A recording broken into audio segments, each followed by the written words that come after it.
let's go, let's go, let's go, let's go, let's go. Let's run away to the end of the night, or let's live alone. Will you come away with me?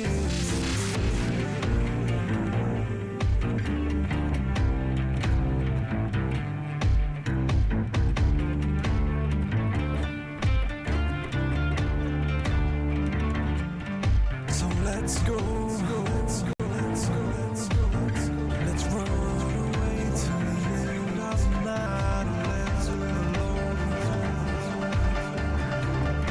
Will you come away with me?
Hello, MCM Liverpool. Good morning.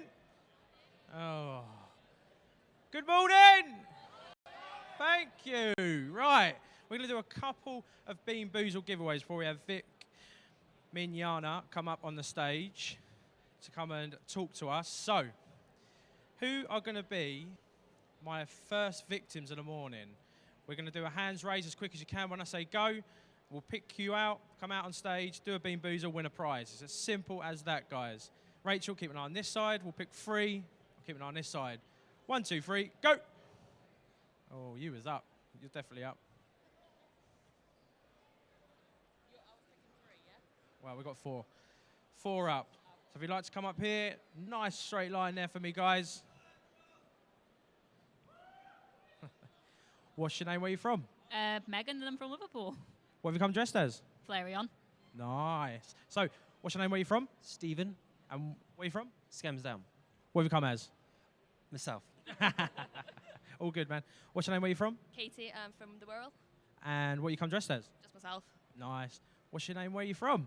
I'm Eleanor, I'm from Rawtenstall, and I'm Twilight Sparkle. Nice. Right, let's get on with the tasting. So, pick one.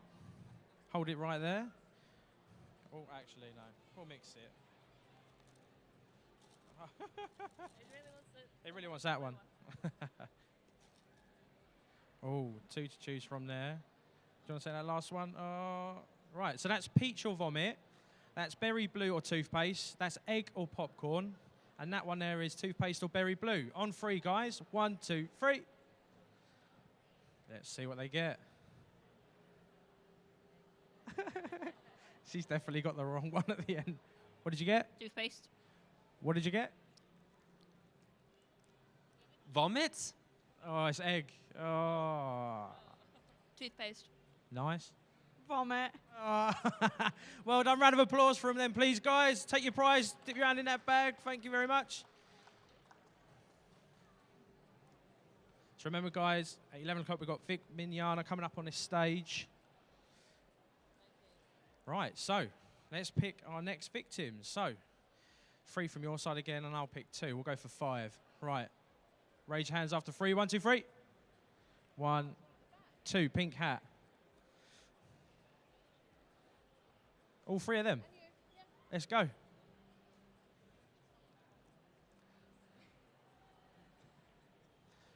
Squeeze in, squeeze in.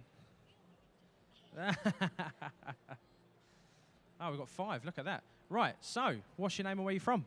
My name's Jade, I'm from the Wirral. What have you come dressed as today? Femme Tamaki. Nice. Right. What's your name? Where you from? I'm Charlotte, I'm from the Wirral, and I'm cosplaying as Yang from Ruby. Nice. What's your name and where you from? I'm Chloe from the Wirral, and What have you come dressed as? where you get? What's your name? Where you from? I'm Niall, I'm from the Wirral, and I'm dressed as Monokuma. Nice. What's your name? Where you from? I'm Dylan, and I'm also from the Wirral. What have you come dressed as? Dylan from the Wirral. I like it. Right. So let's take this bean. Oh, there's one there. Leave that one, guys. Oh, they got 2 there. Oh. Oh. So we've got toothpaste or berry blue, egg or popcorn, vomit or peach, booger or lime, and booger or lime. Right. So 1, 2, 3.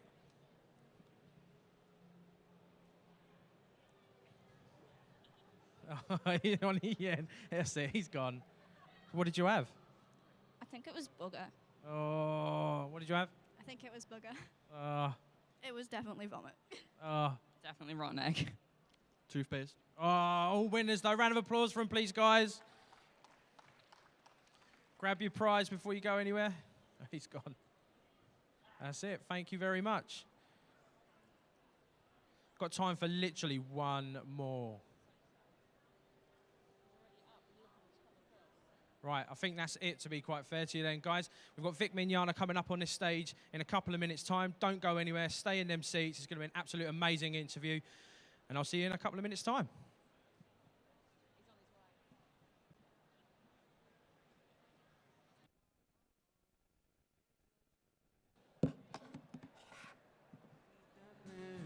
You, me, and you like glue. Whoa, oh, oh, oh, oh, oh, oh, oh.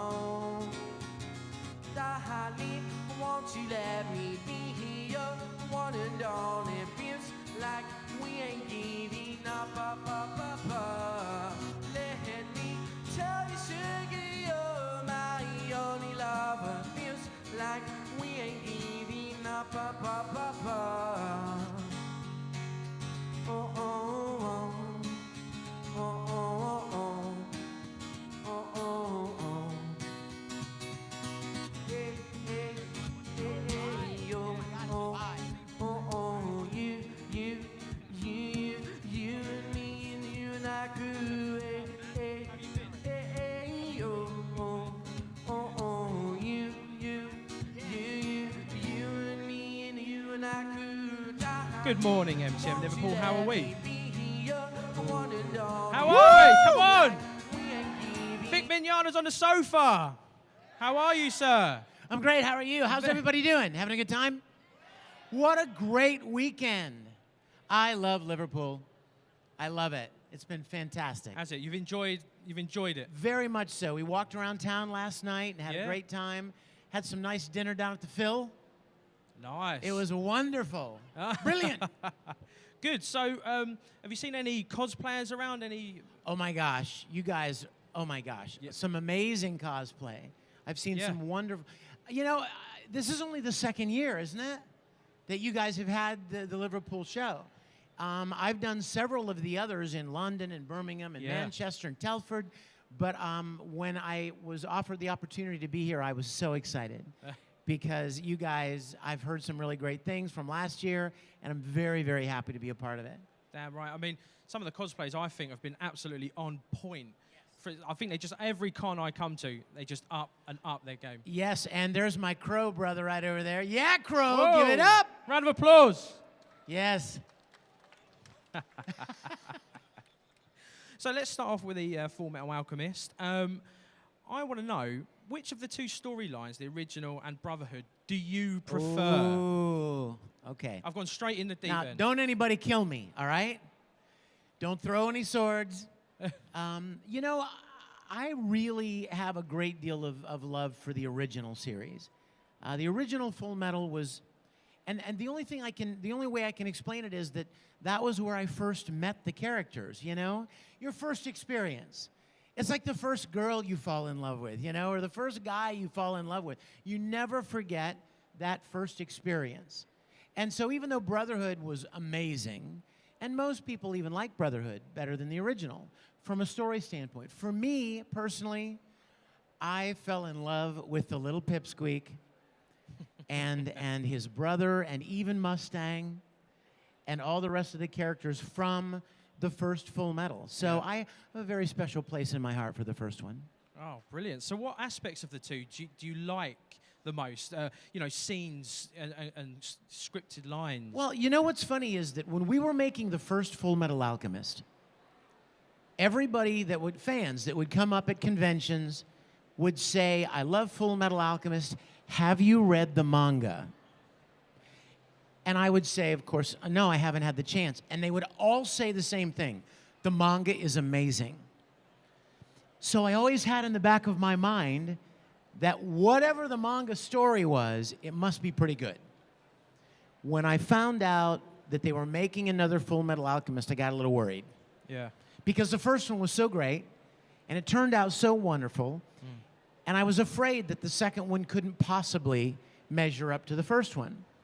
But when I found out that it was patterned after the manga, that it was going to follow the manga, I thought, whew, Yeah. that's a relief, because I've been hearing for years that the manga was so great. So I really loved that about Brotherhood. It was much darker, right? It was much, much heavier and harder hitting than the original. But there were so many endearing moments in the original, too. Yeah. It was a pleasure to be a part of both of them. Really nice. That's a scary picture. That's it, isn't it? Just I was like, oh. Do you feel both storylines deal with grief in a good way, showing the positives in the darkest times? Absolutely. Yeah. You know, I've received so many emails from fans talking about how the story of Full Metal Alchemist, or the relationship between the brothers, or the pushing forward in the midst of adversity. Some of these kind of themes really resonated with a lot of people.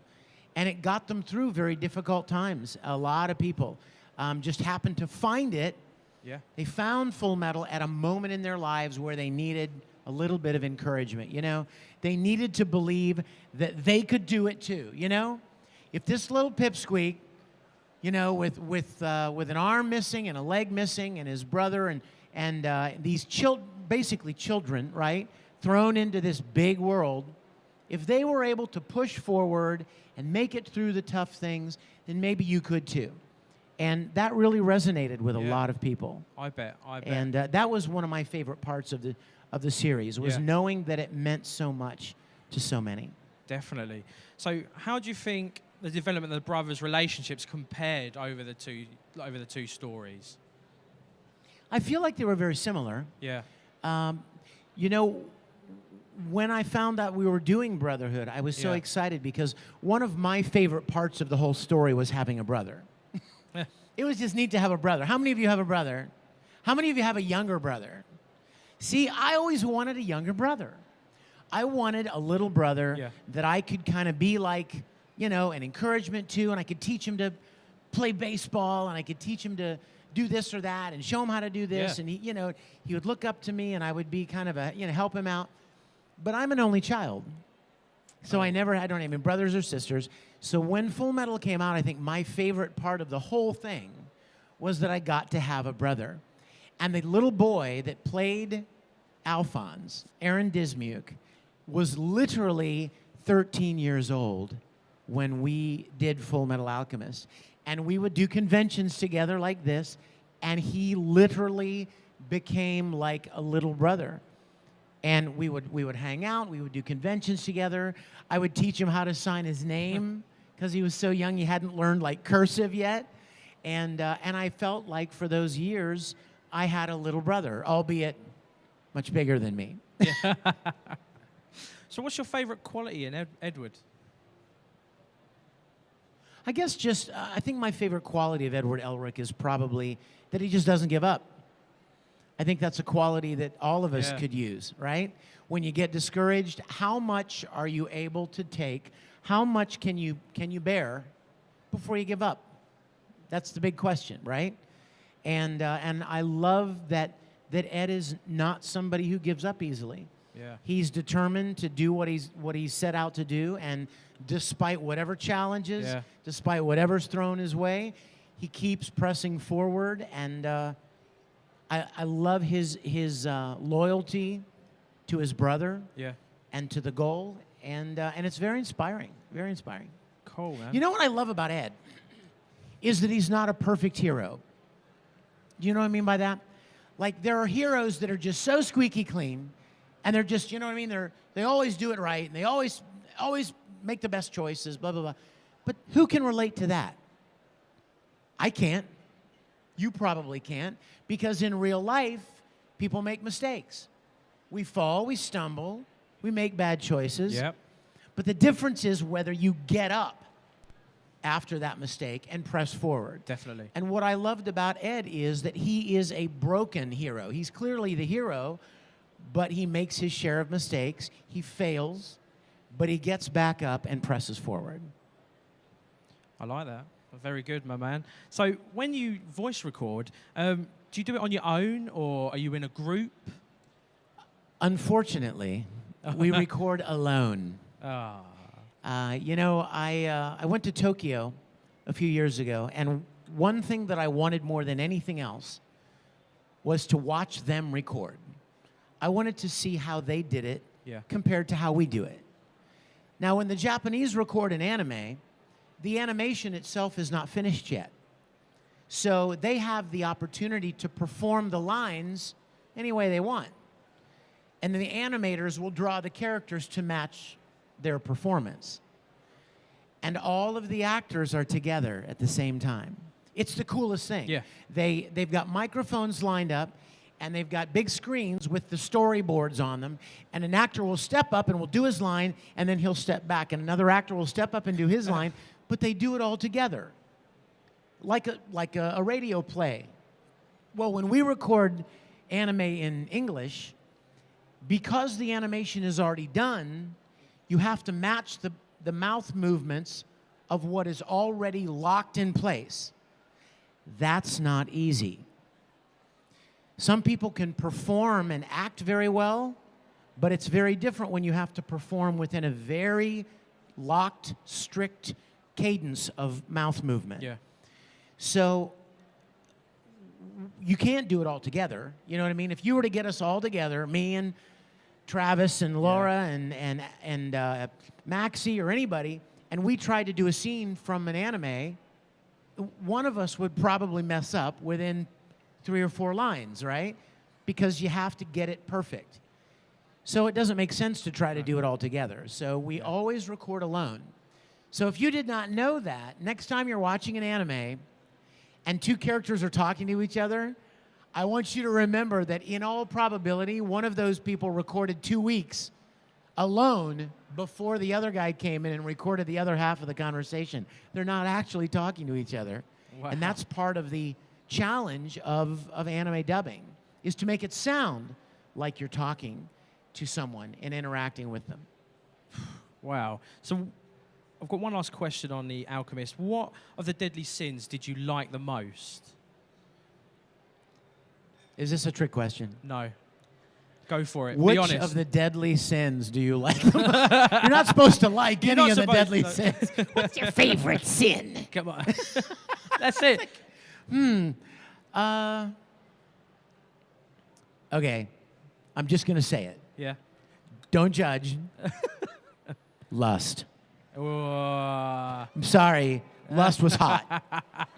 I am a normal guy. Lust was hot. And Laura Bailey, who voiced Lust, was amazing. yeah. And Lust turned out to be good, right? Like she kind of turned at the very end and helped Yeah. Ed. Yeah. So I'm going to go with Lust. No, I like that. Well, I'm going to leave that there. I'm going to go on to something which I stumbled across when I was doing my research on you, that I was gobsmacked, my jaw dropped to the table, and I personally love myself. Is Say it. Star Yes! Trek continues. Star Trek continues! This, I'm telling you now, guys, if you have not even typed it in on YouTube and you're a Star Trek fan, you need to have this in your life. I know that camera's locked down, so I probably shouldn't have stood up like this because now it's looking at my tummy here. Star Trek continues. Check it out. Oh, my gosh. You guys, let me tell you something. When I was a little boy, it was all about Star Trek. Oh, damn. You don't know. Like, I was obsessed when I was a little boy. Oh. I would watch the original series of Star Trek on a 19-inch black and white television. My parents had just divorced, and me and my mom lived in this little apartment, and I would watch it every day at 5 o'clock on Channel 11. I absorbed it.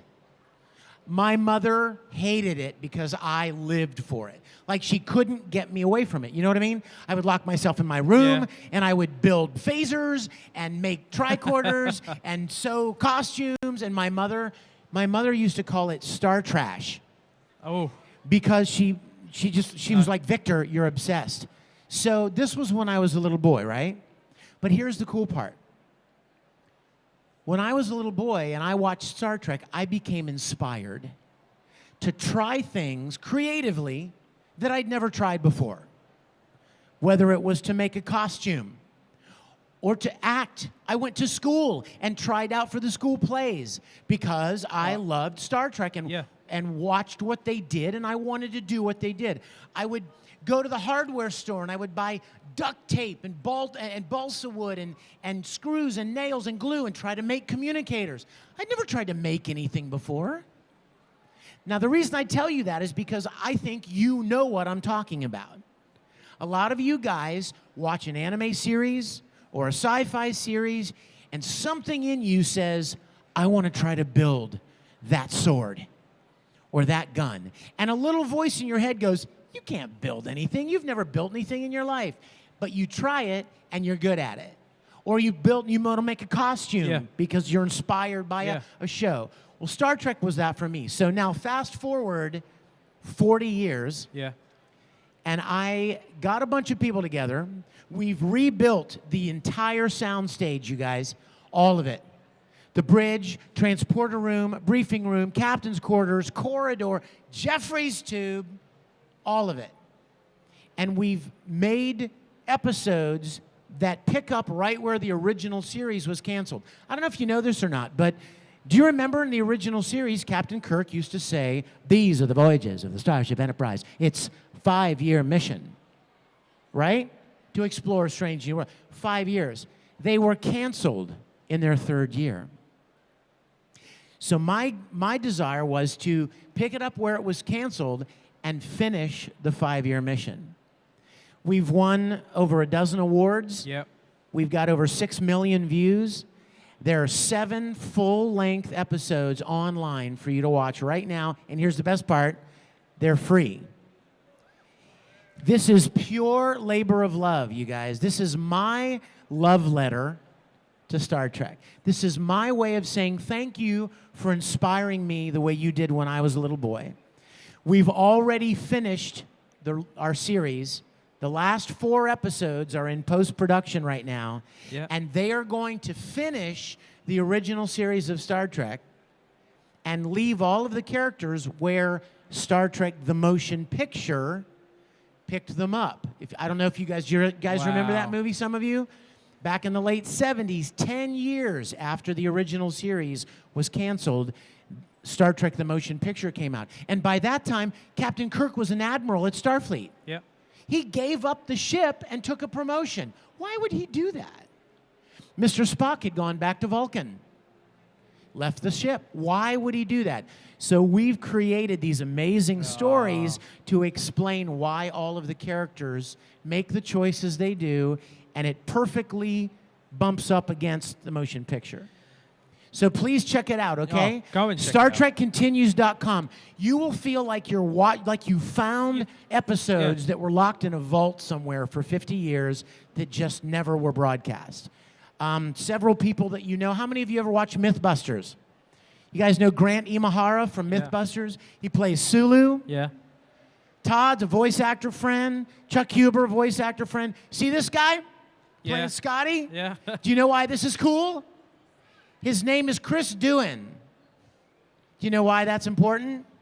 His father's name was James Doohan. His father was Scotty.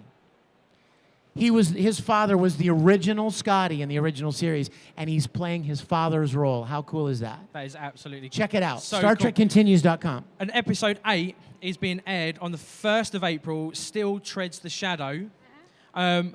And to be quite fair... Yes, our 8th episode is going to premiere in just a couple of weeks at Dallas Comic-Con, and then it'll be online for everybody to see.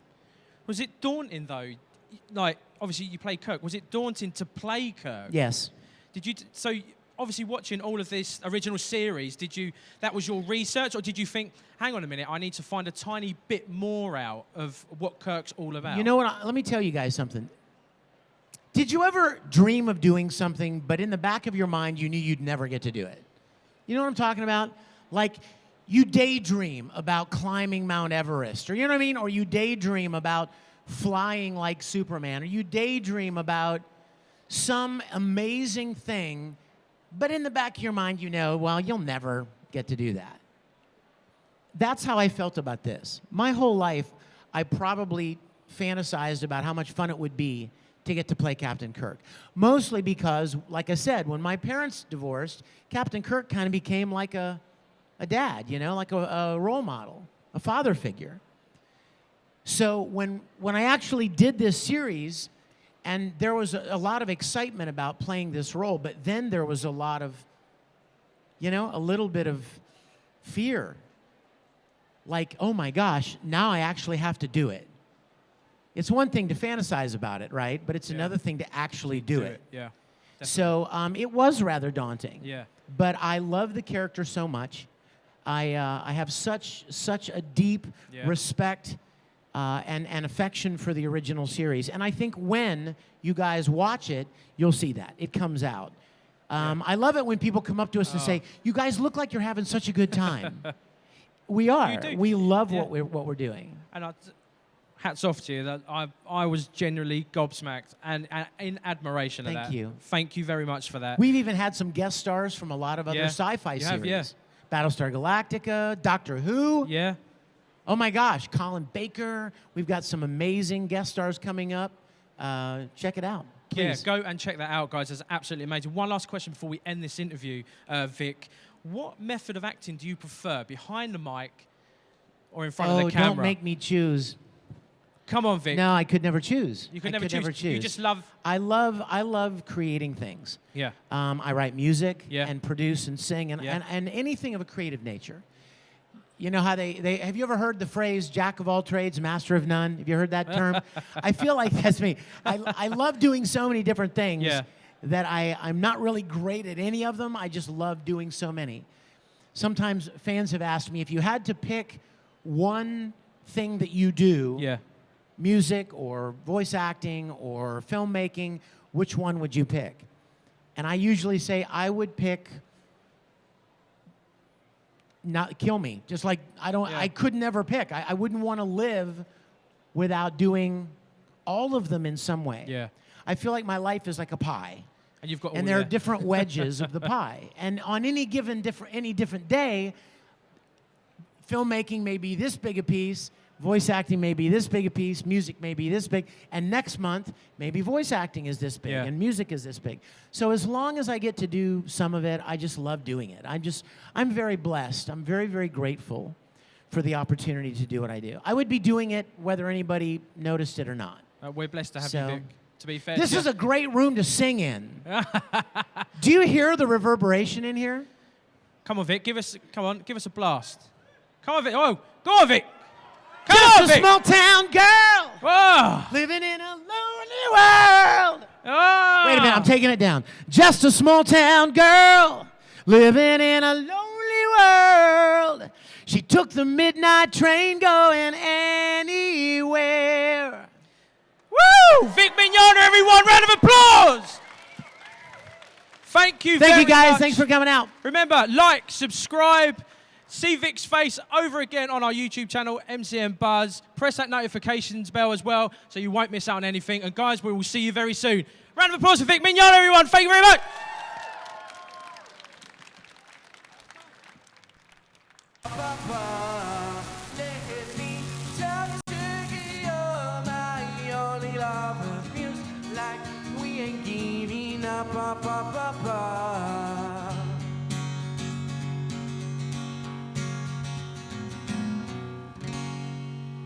Thank you. Heaven only knows I keep falling down, down, down. Heaven only knows I keep falling down, down, down. Heaven only knows I keep falling down, down, down. Heaven only knows I keep falling down, down, down. Traveling on the same old road, now I run, run, run. I tail back to the sun, now I'm home, home, home. Down, down, down. Down, down, down. I was used to this road, I was low, low. Traveling on the same old road, now I run, run, run. Pick up my life into the sun, now I'm home, home, home. Heaven only knows I keep falling down, down, down. Baby, I will rise to your highest mountain of love.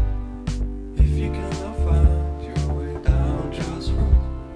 Keep it all inside until your heart takes just enough. Heaven only knows I keep falling down, down, down. Heaven only knows I keep falling down, down, down.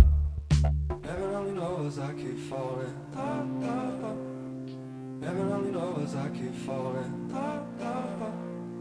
Heaven only knows I keep falling down, down, down. Baby, I will rise to your highest mountain of love. If you cannot find your way down, just run. Keep it all inside until your heart takes just enough. Heaven only knows I keep falling down, down, down. Baby, I will rise to your highest mountain of love. If you cannot find your way down, just run. Keep it all inside until your heart takes just enough. Heaven only knows I keep falling down, down, down. Baby, I will rise to your highest mountain of love. If you cannot find your way down, just run. Keep it all inside until your heart takes just enough. Heaven only knows I keep falling down, down, down.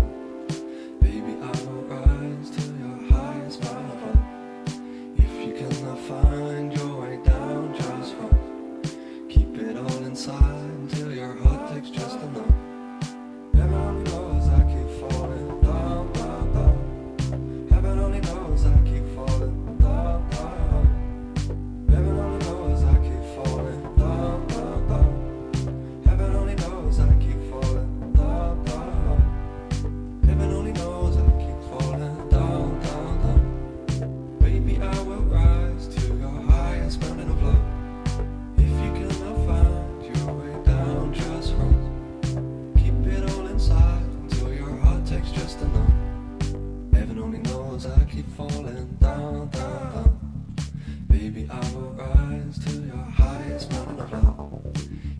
cannot find your way down, just run. Keep it all inside until your heart takes just enough. Heaven only knows I keep falling down, down, down.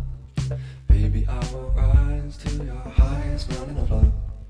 If you cannot find your way down, just run. Keep it all inside until your heart takes just enough.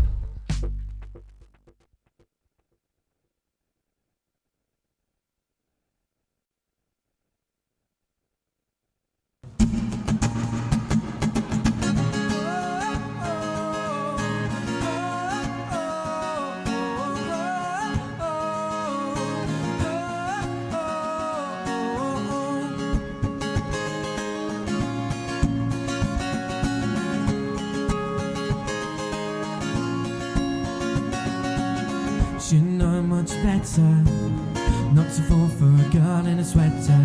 She was cute, she was nice, she was fun. God knows how I told my mum. I could not help but stare. The way the light shined on her head. Spend the night cuddled up in bed. I remember every word she said. Let's stay this way. I won't go astray, just stay with me. We'll sing and dance all night, sleep by the moonlight. We'll sing and dance all night. Tell me if it feels right. Sometimes we'll be apart. Your love kickstarts my heart. Sing and dance all night. Tell me if it feels alright. Oh yeah.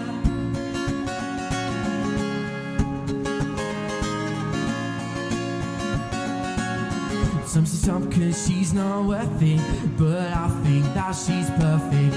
No one knows how she makes me happy. I'm always hers and I always will be. 6 months is a pretty short time, but I can't get you off my mind. Spend the night curled up in bed. I remember every word she said. Let's stay this way. I won't go astray, just stay. We'll sing and dance all night, sleep on the moonlight. We'll sing and dance all night. Tell me if it feels right. Sometimes we'll be apart. Your love kickstarts my heart. Sing and dance all night. Tell me if it feels alright. Oh yeah. Tell me if it feels alright. Let's stay this way. I won't go astray, just stay with me. And we'll sing and dance all night, sleep on the moonlight. We'll sing and dance all night. Tell me if it feels right. Sometimes we'll be apart. Your love kickstarts my heart. Sing and dance all night. Tell me if it feels alright. Oh yeah. Tell me if it feels alright. Oh yeah. Thanks so much. I'm gonna do a new one. I'll do a new one.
to hide.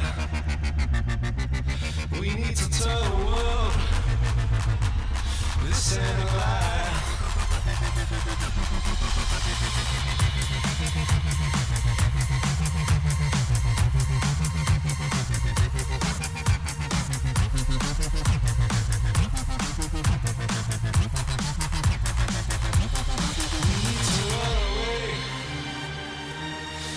To hide.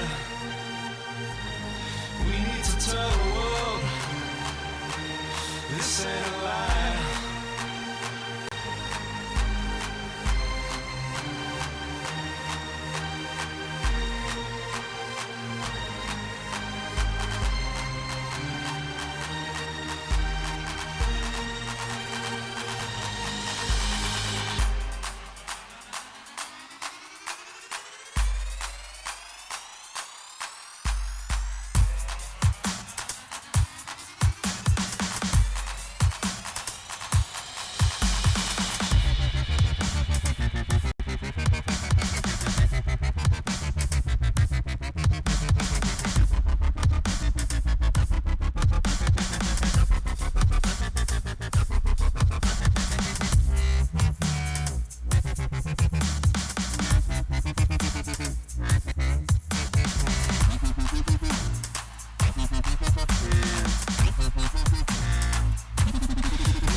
Should know much better not to fall for a girl in a sweater. She was cute, she was nice, she was fun. God knows how I told my mum. I could not help but stare the way the light shined on her hair. Spend the night cuddled up in bed. I remember every word she said. Let's stay this way. I won't go astray. Just stay with me, and we'll sing and dance all night. Sleep by the moonlight. We'll sing and dance all night. Tell me if it feels right. Sometimes we'll be apart. Your love kickstarts my heart. Sing and dance all night. Tell me if it feels alright. Oh yeah. Oh yeah. Some stop cause she's not worth it, but I think that she's perfect. That she makes me happy. I'm always hers and I always will be. 6 months is a pretty short time, but I can't get you off my mind. Spend the night covered up in bed. I remember every word she said. Let's stay this way. I won't go astray. Just stay with me, and we'll sing and dance all night. Sleep by the moonlight. We'll sing and dance all night. Tell me if it feels right. Sometimes we'll be apart. Your love kickstarts my heart. Sing and dance all night. Tell me if it feels alright. Oh yeah.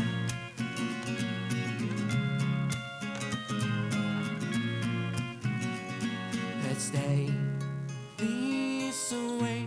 I won't go astray. Just stay with me, and we'll sing and dance all night. Sleep by the moonlight. We'll sing and dance all night. Tell me if it feels right. Sometimes we'll be apart. Your love kickstarts my heart. Sing and dance all night. Tell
can often feel it in my bones. Oh, I don't think that I can let this go. It circles in my head, I'm thinking paranoid. I can't seem to get rid of this dying noise. It dwells in my thoughts from the front and back. I need to start to get myself right back on track. Oh, oh.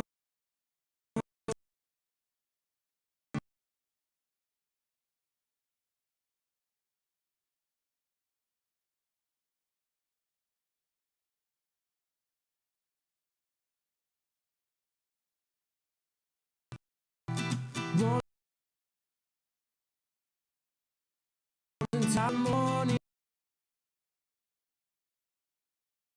light. I don't wanna miss this now. Living in the nightlife.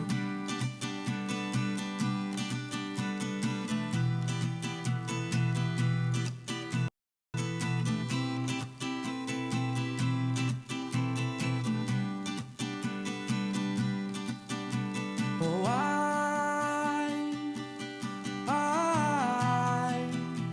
I've started feeling rather weak, and I can never seem to fall asleep. My nights are days and my days are nights. Even when I try to turn off the lights, it's in my head, the never-ending beat. Something's wrong, I'm feeling incomplete. Oh, oh.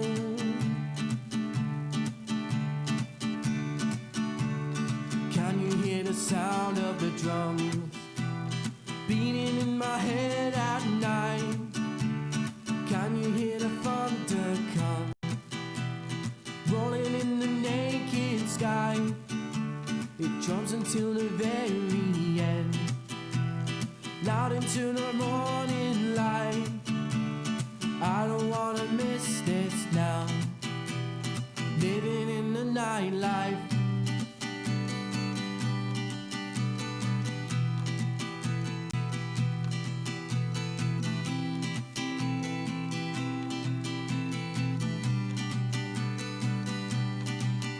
I don't know if this is something that I can control. Please someone help me and save me from the drum roll. I don't know if this is something that I can control. Please someone help me and save me from the drum roll.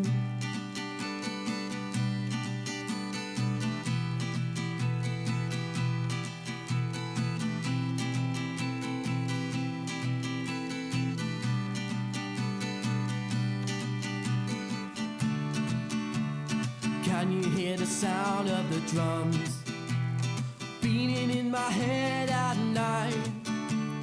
Can you hear the thunder come rolling in the naked sky? It drums until the very end, loud into the morning light. I don't wanna miss this now. Living in the nightlife.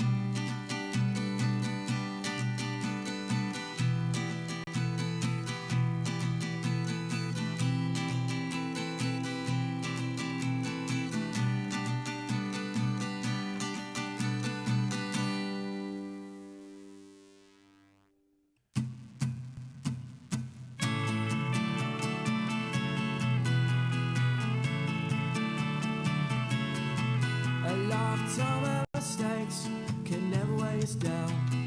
Two sets of feet will never touch the ground. Oh, we're high as a kite, soaring far above the clouds. Opportunity, reality, we're gonna leave this town. And I know this love is blind. Let's get up and go and leave it all behind. But now I'm stuck in the middle, trying to solve this riddle. I'm gonna find a way to work it out. If you just give a little time so I can really make my mind, I'll be the one that's gonna stand up.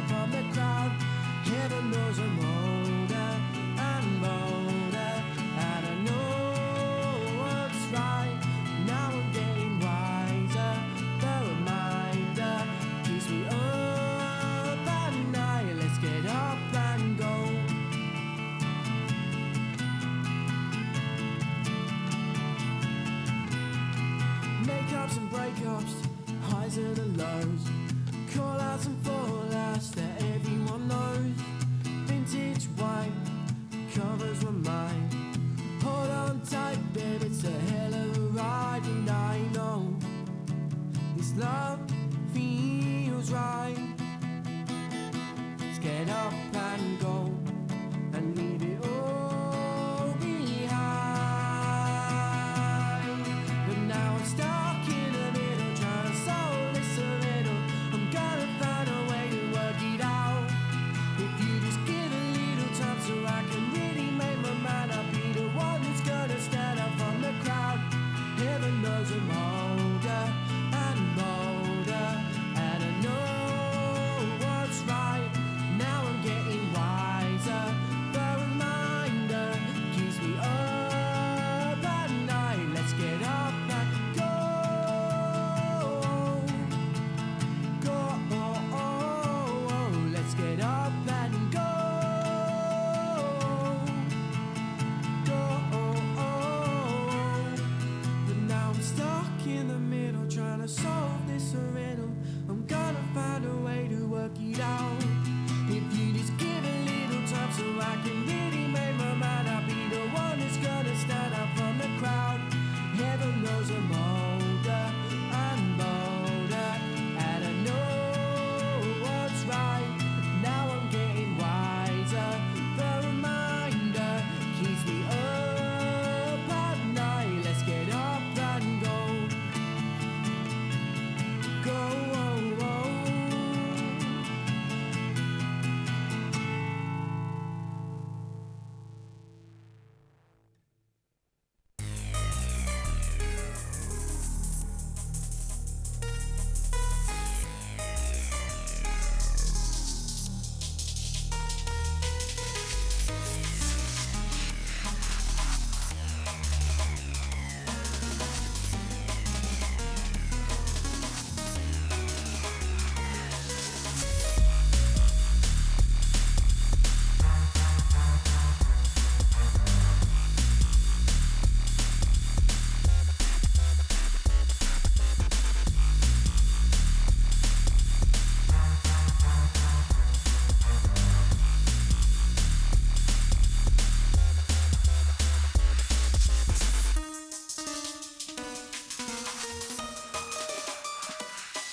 Hello, Rimmer. No salute. Hey, nice. Bit better than that, Liverpool. How are ya? Yes. So, as you can see, coming up on this stage, we have Trina and Bryce from Attack on Titans coming up on this stage at 12 p.m. We're going to do a Bean Boozled challenge, though first, I need victims.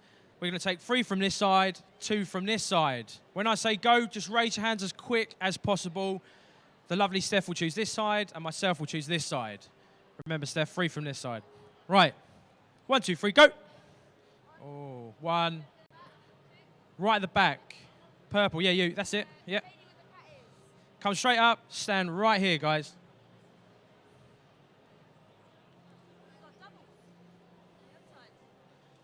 Oh, come this side, guys. Come this side. Come this side. Come this side. That's it. Thank you very much.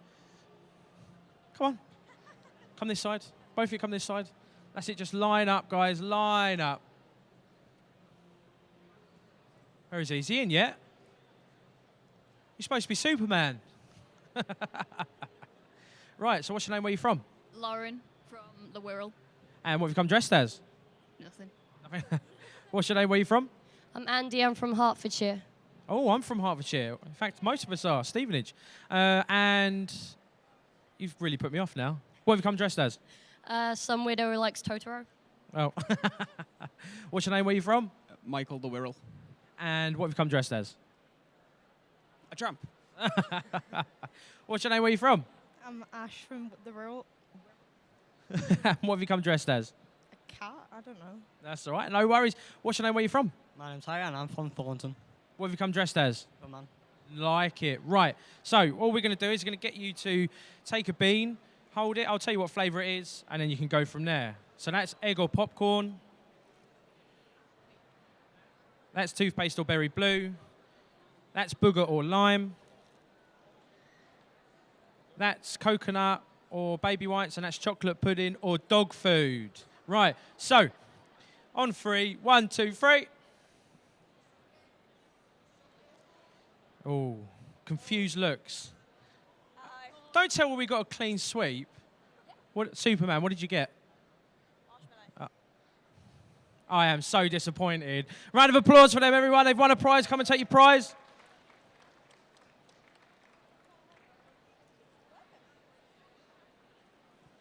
We need more victims, guys. Remember, Trina and Bryce are coming from Attack on Titans onto this stage for that interview. Do not miss it. Stick with us. Right, more Bean Boozled. 1 more. So, 5 again. 3 from this side, Steph. 2 from this side. When I say go, put your hands up as quick as you can. 1, 2, 3, go. 1, 2. Yeah, that's it. Come straight up. Come straight up. Stand right to my left, please.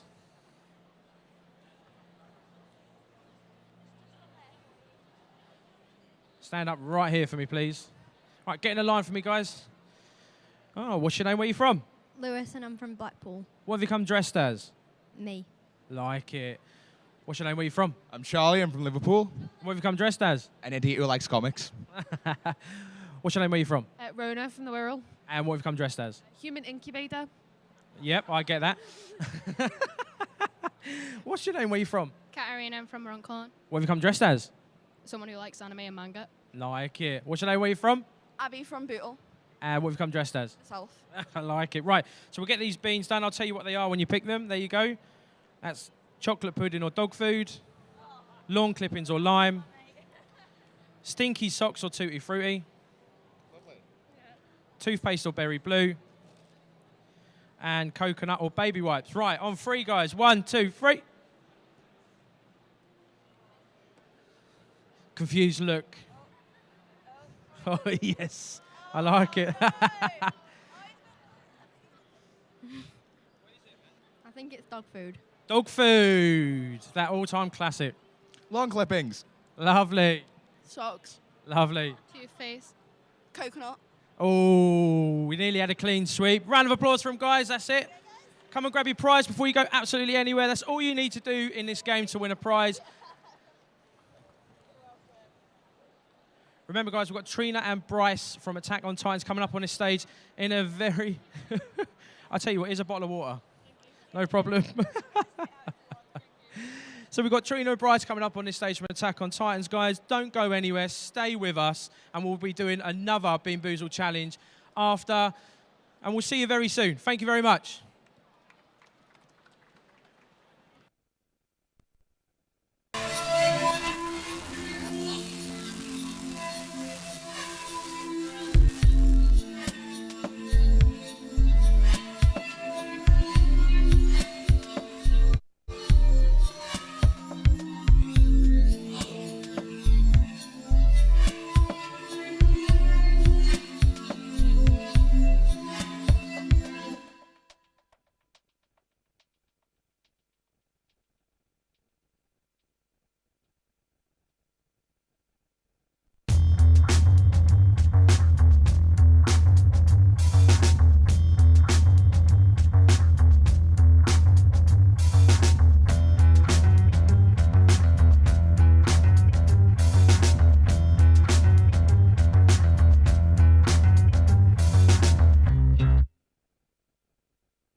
Hello, MCM Liverpool. How are we?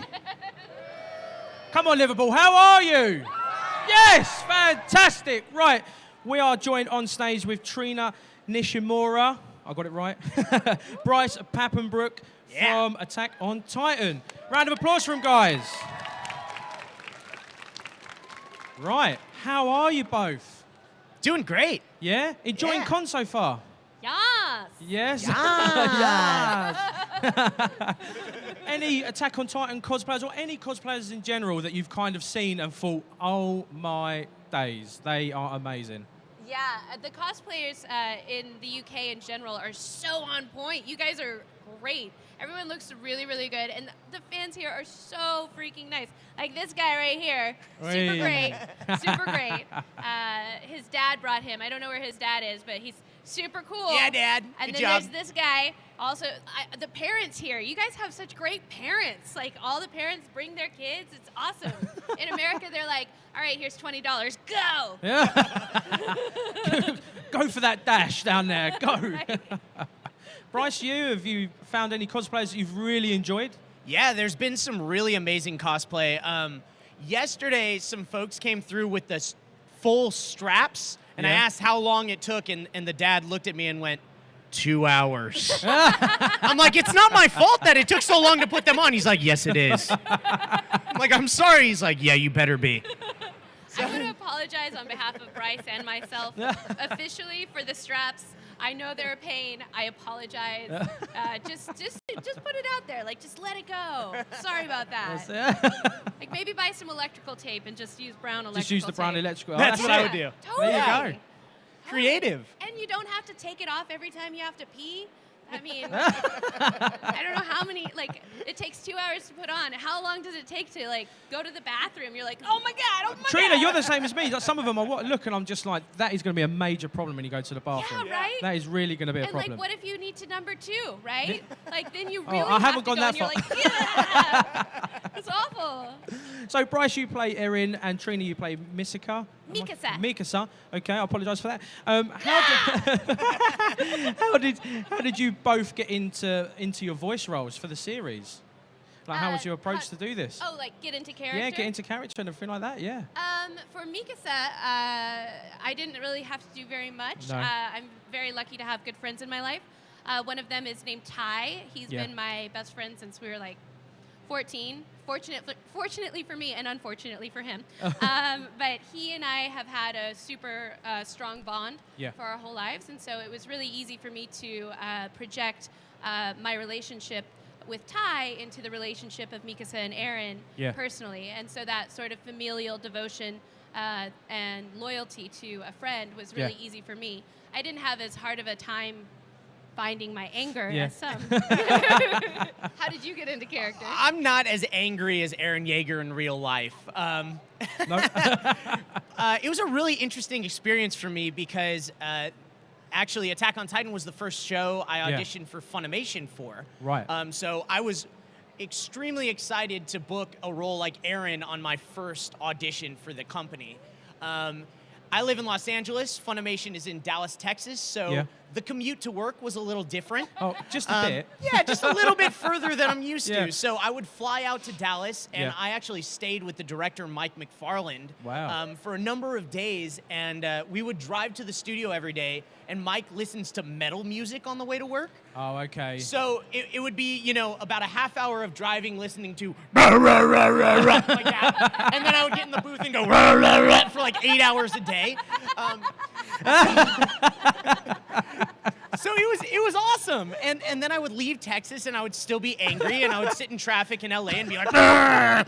So yeah, it was It fun. sounds like a scene out of The Accountant. I don't know whether you've seen that when Affleck locks himself away. I can imagine you in there. Radio at full blast. I've got to get in character some way. Did you have any input into your characters at all? Did you put anything into that character yourself? Yeah, absolutely. I mean, when you're recording anime, you're kind of creative inside this box because the show has already been done in Japanese and they're not going to change the animation. So you have to fit the flaps and you have to stay sort of in this character that's already been created. But there is some creativity that can happen in that box. So I think, you know, I've put a lot of myself, the angry part of myself into Eren Yeager. Yeah. Also, when Eren goes into, everyone's seen Attack on Titan, right? Yeah. Okay, spoiler time. Eren becomes a Titan. Oh no, I've ruined it for you. So I voiced Eren when he's itty bitty Eren, teenage angsty Eren, and Titan Eren. Right. And the Titan roars and emotions were very different in English than Japanese. Yeah. And that was a creative, a choice made by Mike McFarlane and the rest of the team. But I got to do all of those big screams. Yeah. And I also got to do all of the Titan sort of movements. Like, there's times where Eren's kind of pulling himself forward almost like a gorilla. So I got to do these like that stuff, which was really fun. And I don't know if the Japanese did the same. Okay. Some of the Japanese roars, it sounds like Yuki Kaji going like for a long time. And for me, it's very similar, except they messed with it also. The engineers had a hand in it too. Oh, okay. And the roars are really terrifying. I love the way that they came out. I think it's really interesting to jump on that. Like the roars that the Titans do in the English version are different in that like it's not as low pitched. Yeah. What was that story? So Mike decided to have the roars be like a very high pitched, almost like Tyrannosaurus Rex kind of sound, because he didn't want it to conflict on the subwoofers with the stomping of their feet. Yeah. Because when you hear that and it hits the sub and kind of shakes the whole room, it's terrifying. And then you hear this other sound that comes out that's the opposite end of the spectrum, and it just sort of gives you the shivers. Yeah. So I think that's what Mike was going for, and I think he did a great job selecting that. Great. So which kind of screams and roars would you say are more intense, the original or your guys' one? I think your Titan screams are. I mean, Thank you. It's not just because I know you. You're talented. We get it. But no, like your screams are really. I really feel like the low and the high, like because everybody knows that scream. Like everybody knows the. Can we have a scream? Oh, okay. Do you want the building to collapse? Yeah. If I really, you're like, no problem. No problem, man. We'd all love it. One, it's super dangerous. Is that? Are you up to it physically? You don't have to. I'm just saying I would love it. Oh my God. How awesome would it be if we both screamed and then the entire stadium just stopped? To be quite fair, that's what's going to happen. That's what's going to happen. Everyone here is like really intense. You go, just do it. Just do it. Everyone else around is just like, what are they talking about? Just say it. Can you imagine a scream that like brought an entire stadium to like? I'm just saying. This is that moment right now. No pressure. Oh, there it's going. Actually, screaming for this show is different than screaming in any other show. Yeah. Because Mike wanted something that sounded like there's blood in your throat as you're screaming. Wow. And then sometimes there was blood in your throat. Yay! Yay! So there were moments in this show also where Eren bites his hand. Yeah. So to make that sound realistic, I bit my hand, and I bit it so hard that I left bruises in my... Oh, there he is! He's biting his hand! There you go. So that's what I looked like in the booth, just with headphones on. Did you cut the skin? Did you actually bleed? Did you actually? Yeah. I wasn't bleeding, but it left a bruise for sure. I would say. And it sounded amazing. It did. It did sound wow. awesome. Super dope. So we're not going to put this MCM Liverpool on standstill then for now.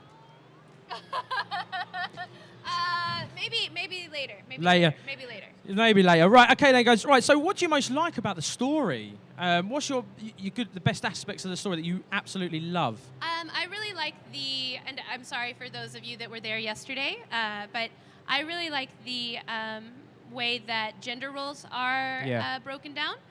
So instead of, in typical, with typical female characters that are leads, they have to be sexual, right? And hypersexualized for no reason at all, right?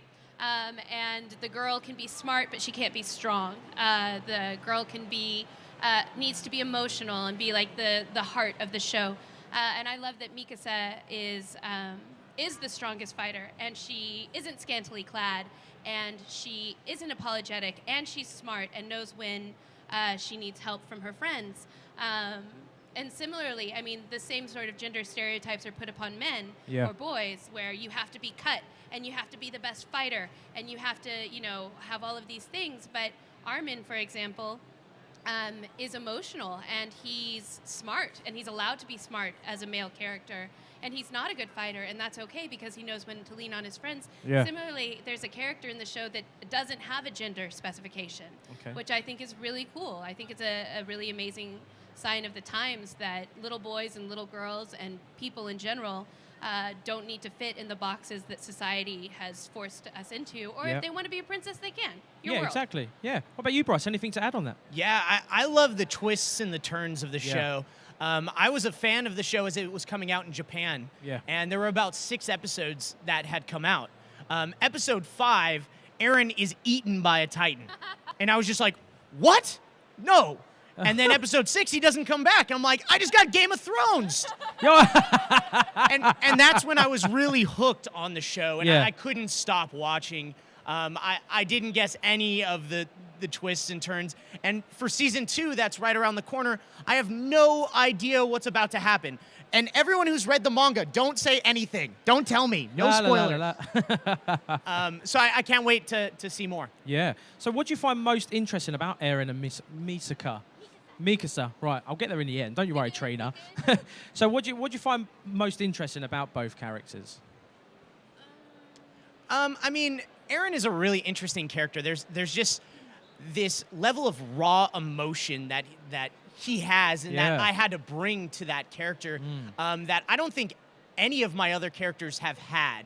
Usually, the characters kind of think their actions through a bit more, where Eren is just like, now it's time to take action. Go, go, go. Yeah. And there was a running joke throughout recording of I would deliver a line, and then immediately I would say as Armin, Eren, no! Eren, wait! No! No! Actually, the engineer, after recording, sent me some of Armin going, of Josh Greeley recording his Armin going, Eren, no! I think that was my ringtone for a little while. Was it? Yeah. So what do you find both most challenging about recording an episode of Attack on Titans? Is it very straightforward for you both, or do you find it challenging in different ways? I think that recording an episode of Attack on Titan is challenging and easy. I mean, it depends on what you're doing that day. For example, if you're going to be screaming a lot that day, then you need to vocally prepare for that so you don't hurt yourself. If you're going, like, there have been some episodes where it digs into a lot of emotional, like, trauma and backstory for my character specifically, and I know for yours as well. And for me, like, I need to mentally prepare for that to go in so that I'm not just like, oh, I'm crying, I'm a sad character, you know? So I think emotionally and physically you just prepare as well as you can for the work, and then hopefully it's an easy day because you're prepared, and if it's a tough day, then you go home and eat some chocolate. Yeah. And you, Bryce? Yeah, it really does depend on the day and what you're doing. Yeah. So, for example, we got to this one moment where there's this pole that's gone through Eren's shoulder. And, of course, he doesn't pull it out this way. He goes the other direction and lets out this huge scream as he does this. So we got to that moment, and it was right around lunchtime. And Mike McFarlane's like, hey, let's go grab some lunch. So we go to this place called Muya Burger in Texas. Do you guys have a Muya Burger here? No. Okay, so I'm from California, and they say everything's bigger in Texas. Yeah. No joke. Burger is huge, and they had sweet potato fries on the menu. I love sweet potato fries. I ordered the large one. The large one is a mountain of sweet potato fries. Like on a pizza tray. Yeah, literally filled to the brim. So I shared these with Mike, but we finished the burger and all the sweet potato fries. So we each had a burger and finished it all. So I got back to the studio, and I was like, oh, I'm so full of sweet potato fries. And that scream was up next. Oh, no. So this is what it sounded like when I tried to do Eren's scream after eating a mountain of sweet potato fries. And Mike just looked and went, yeah, let's try that again. So when you're about to record, you get 3 beeps. So it went beep, beep, beep. I was so full of sweet potato fries, I couldn't physically get enough oxygen in my body to scream like Eren Yeager. So that was a tough day. That was challenging. The next day I went in not full of sweet potato fries, did it on the first try. But if you want to scream like Aaron Yeager, don't eat a mountain of sweet potato fries. Take that under consideration, guys. Yeah, normal fries might get you too. Well, just don't eat a mountain of them. So spoiler, how did you react when you found out that Erin becomes a Titan? I mentioned before I was a fan of the show, so I had watched in Japanese. I had no idea what was coming. Like, I did not guess that. And when it happened, like, that is one of my favorite moments in the show. People always ask me, what's your favorite line? You know, can you do a line? Sorry, you've heard this a million times. I love this line. Go for it. I love this line because Bryce is such a nice, happy. Like, look at this guy. He is. He's just like so the happiest sweet. man in the world. He's like nice and happy and cheery. Like, you also don't know because he never tells anybody because he's modest and a nice human being. But he's also a trained killing machine. Oh, wow. He has like all the ninja arts belts or something. I don't know. But if you Google Bryce Papenbrook roundhouse kick, you can actually see Bryce knock a person out like with one kick. He like goes spinning through the air Bryce. and like, yeah. I've done quite a bit of Muay Thai. And so knowing full well that he's like a happy, sweet guy and my friend, and he can also like literally kill me with a kick. Watching him go from this to like into character and do the line, it's kind of terrifying. But that's all. So go ahead. Yeah, go. It's scary. And now talk about how you kill people. So the moment Aaron turns into a Titan, he's like in this Titan's stomach, and you just see like this hand punch out, and he like pulls himself out, and there's this little like creepy baby Titan, and he just punts it across the room, and then he's stepping on this other Titan's neck, and he's like, get up, let me kill you again, and again, and again. It's a good moment. It is. Really, Hey, round of applause, Bryce. I want you to, like, someday I'm going to play this back so you can see your face and how scary it is. It is. It's like he changes. He does change. He just changed. Like, you go from... Yeah, it's scary. It's like, oh, this might be it for me. Like, deuces. Like, I feel like when I get into character, and I don't know if every actor does this, I have to make the face that my character's making. So really, to do Aaron Yeager's voice, I have to sort of furrow my brow and make myself angry. Yeah. You say that, Bryce. I brought this up in a review that I'd done with Dale. Basically, I don't know if you've seen it, Hugh Jackman, when he was doing ADR for Logan. I saw that video. Have you seen that? And he was full in there, like he was living that moment. And I'll tell you now, it's the end roar he done as well. And he was shaking. And then the next bit he turns and goes, oh, hello. Like, it's just that kind of, in-depth kind of when you get into that role and the passion you get. I appreciate every moment of that. It is. And I think, the willingness to put yourself out there. And I've walked out of the booth dripping sweat. It's a workout if you really get into it and live the character. So with this show, it's so intense. And you're so angry. It's true. It's hidden away. Whenever people meet us, they're like, oh, are you guys the voice actors for Attack on Titan? Because I don't have a super low voice, and I'm usually a pretty happy person, and he's so nice and smiley. They're like, are you sure? Yeah. Are you sure? I'm like, no, he can get really angry, and I can get really, really morose. Like, just give me a moment. I'm dead inside. Hold on 1 second. Yes, I'm Aaron Yeager. Okay, now we believe you. Yeah. So, Trina, if your character was given a Titan form, what would you think her unique ability would be? And what would she look like? And do you think she would keep that scarf? One, I think accessories are very, very important. Two, I think if Mikasa was going to turn into a Titan, she'd probably be, she would probably have like some sort of crazy swords or like weapon, or she'd like be weaponized somehow. Okay. I do think she'd keep the scarf because it's important to her. It would just be like a weird friendship bracelet, but just like around her finger. Right? Like, love you.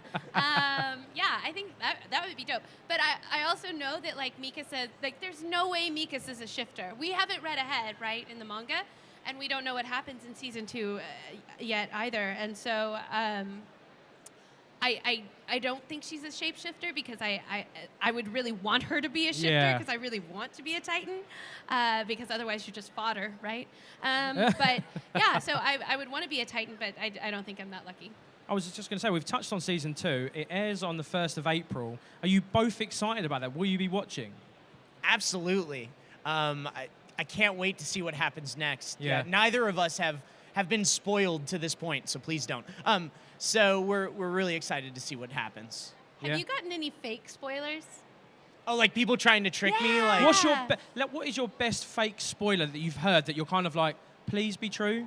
Oh, no, it wasn't like, please be true. It was like, oh my God, I have no job security. Say that. They were like, oh yeah, Mikasa dies. And I was like, excuse me? And they were like, oh yeah, Mikasa totally dies. It's the worst. She dies, and so it's like in episode 2 of season 2. And I was like,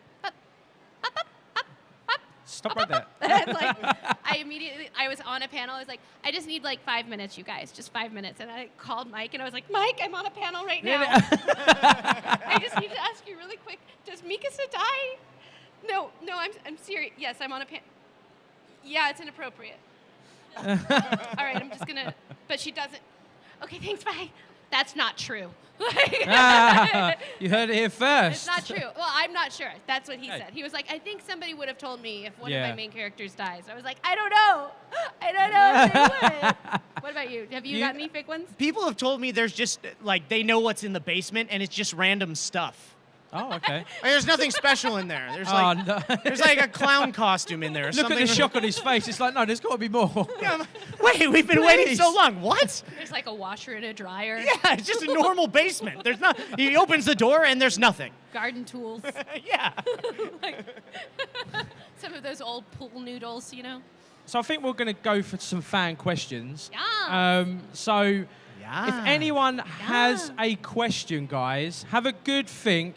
These guys are just going to answer 3 questions if we can get them going out to them. We'll give the mic to our lovely assistant, Steph. Yay, Steph. There's Steph. Trina's saying hello, Steph. Hi, Steph. So if you could put your hand up in the first couple of rows then, guys, or just around the outside. There's no a one lovely little quite boy deep. right over here. Little one here. If you can go straight up to him, straight away, guys.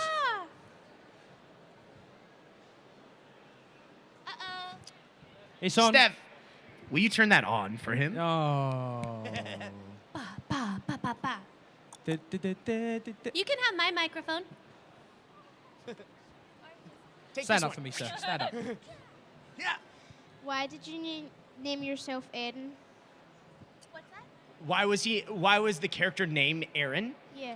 I don't know why the characters had those names, but you know what I think is interesting? The show is a Japanese anime, but it's not necessarily based in Japan. It seems like a lot of the characters are Germanic or... and I think Mike McFarland and the writers did a lot of research on the names of the characters.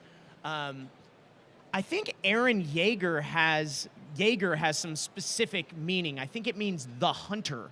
Not positive on that. Does anyone know that? Can anyone confirm?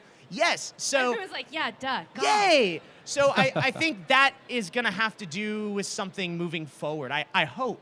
But it is kind of interesting that the names aren't Japanese names. That's sort of common in anime, but they're very different.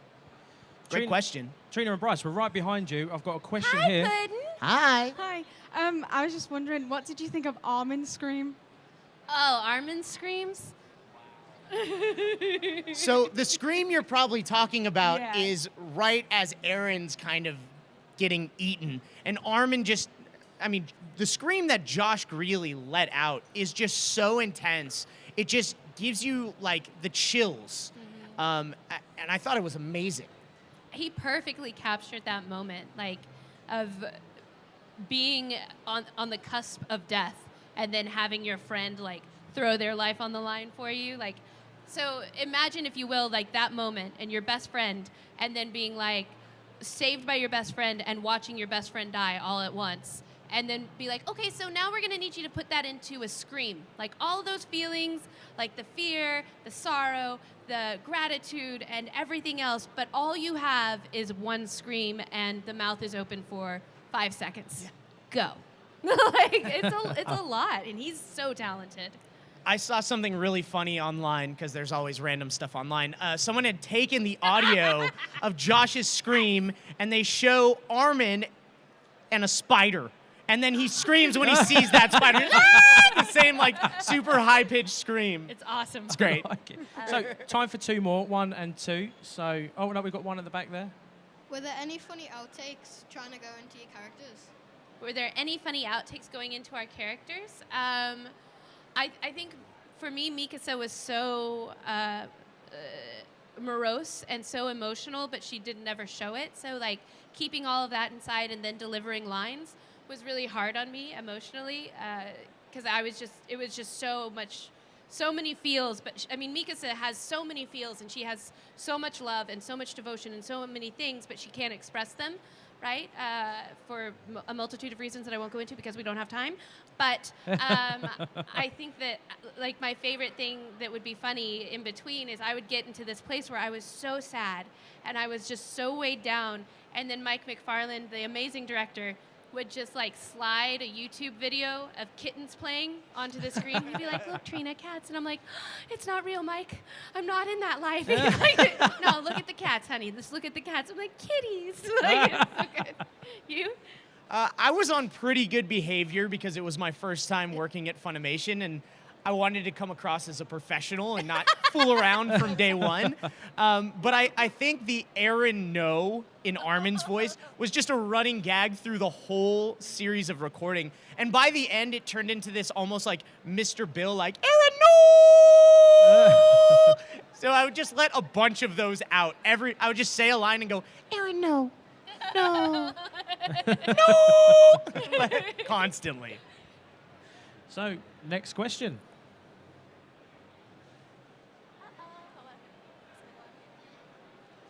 Oh no. What's your opinion on Aaron X Levi? Oh, a shipping question. So, and I'm sorry, you've probably heard this a million times too, but love it. We were at a convention in Australia, and this girl comes up and says, "Can you say something as Eren Yeager for me?"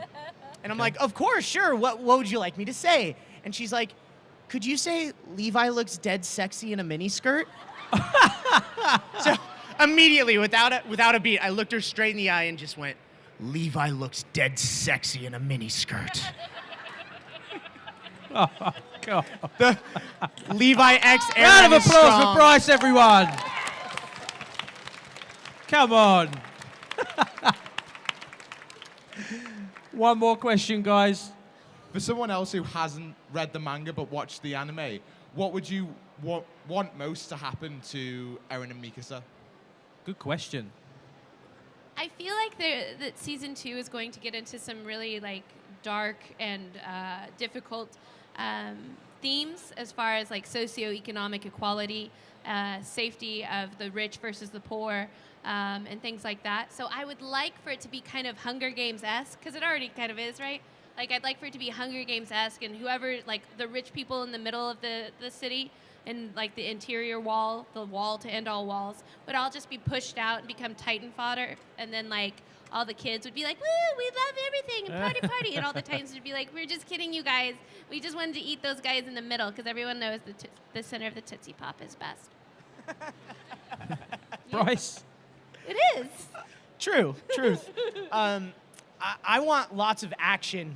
I want to see Eren fight and smash things. Yeah. And Mikasa slice people up. I'd love to see that. I'd also like them to bring Derpy Titan back. Derpy This Titan. one.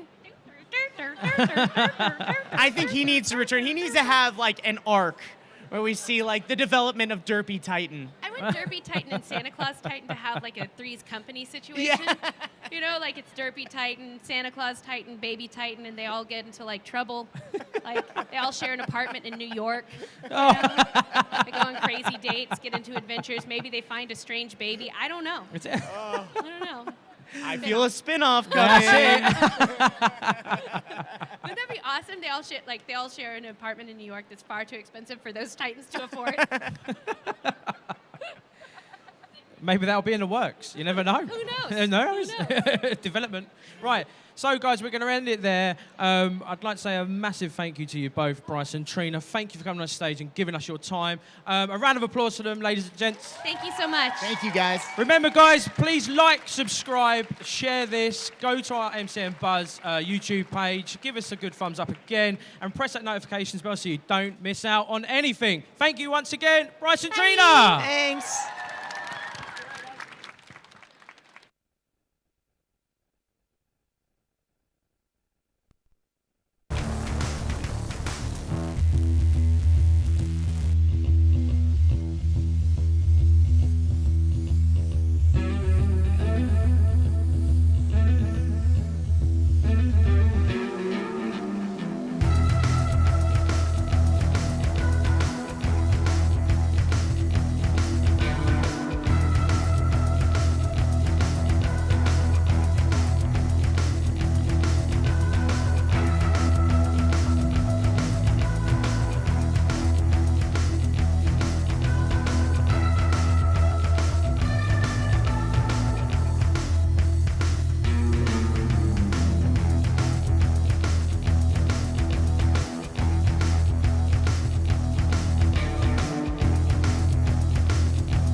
so far that we lost our tracks. Oh, oh.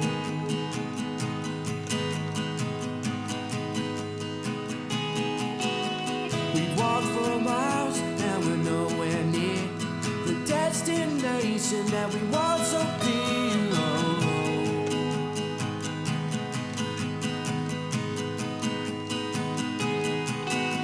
there's twists and turns along the way. Oh, now we can't stop walking and we just can't stay. Oh,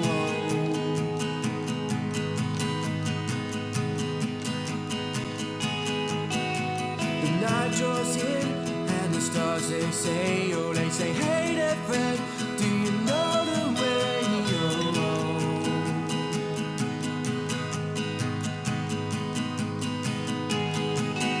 oh, we're never gonna make it, we're never gonna make it home.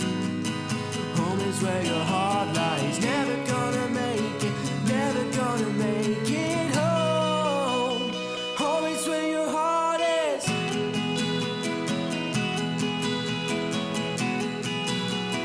Home is where your heart lies now.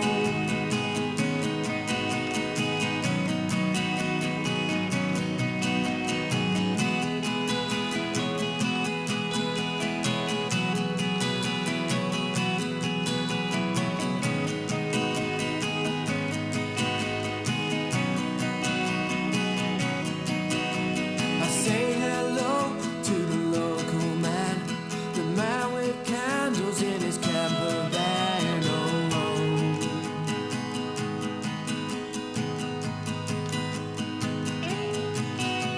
He tells a tale of life well lived, and he said treat it right because life's a gift. Oh, oh.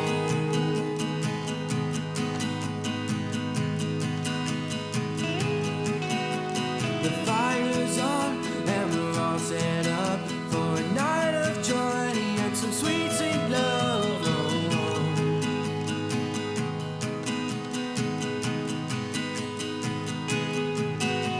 The long walk home may have took its toll.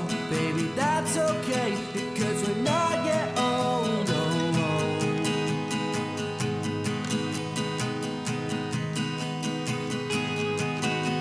We're never gonna make it, we're never gonna make it home. Home is where your heart lies. Never gonna make it, never gonna make it home. Home is where your heart is.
Hello, MCM Liverpool. How are you? No. How are you, Liverpool?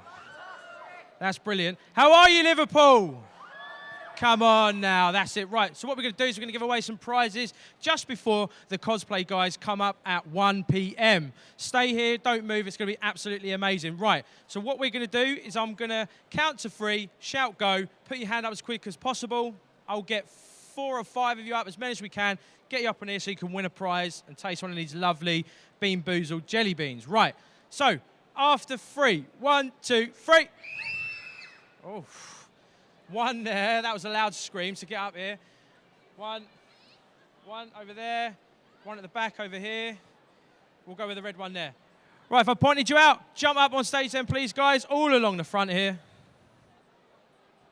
Come on in, jump up on stage. Be careful of that step, it's a very big step. If you want to go and use the steps there, that'd be absolutely amazing. Come this side of me. Oh, watch yourself, come this side of me, all line up there. Right then, guys, so what's your name, where you from? Emma. And what have you come dressed as? Harley Quinn. Like it. What's your name? Where you from? Evie. Where you from? Liverpool. And what have you come dressed as? Nothing. What's your name? Where you from? Daniel Woodruff. And what have you come dressed as? A cool dude. Cool dude, I like it. What's your name? Where you from? Elliot from Warrington. And what have you come dressed as? The Sole Survivor from Fallout 4. Like it. So, what's your name and where are you from? I'm Freya and I'm from Lowton. And what have you come dressed as? Nothing. Right, so we're going to get a bean to you all. Just take one for me, please. So that's baby wipes or coconut.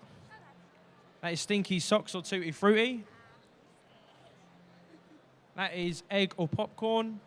Another baby wipes or coconut. And berry blue or toothpaste. So after 3, guys, 1, 2, 3. I love the confused look before the flavour kicks in. Got baby wipes. Socks. She got socks. Did I get again? Oh, well, you just enjoyed it, my man. Egg or popcorn? Eggy popcorn, it's got to be. I think I got coconut. Toothpaste. Oh, well, you're all a winner, guys. Round of applause for him, please. Dip your hand in there and win a prize. Oh, don't go anywhere. There's a prize here for you. Right, so we're going to be after another 5 or how many we can get up on here just before the cosplay guys come up at 1 p.m. There you go. Dip your hand in there. There you go. And thank you very much. A round of applause again, guys. Come on. Let's hear ya. Right then, Liverpool. So, we're going to go again. We'll get more of you up here. So, after 3, go. Put your hand straight in the air. 1, 2, 3, go. Oh, little girl and a Superman. Guy standing there. Negan. Boy there, that's it. One with the eye shot out. Yeah, you there. You there. All up on stage.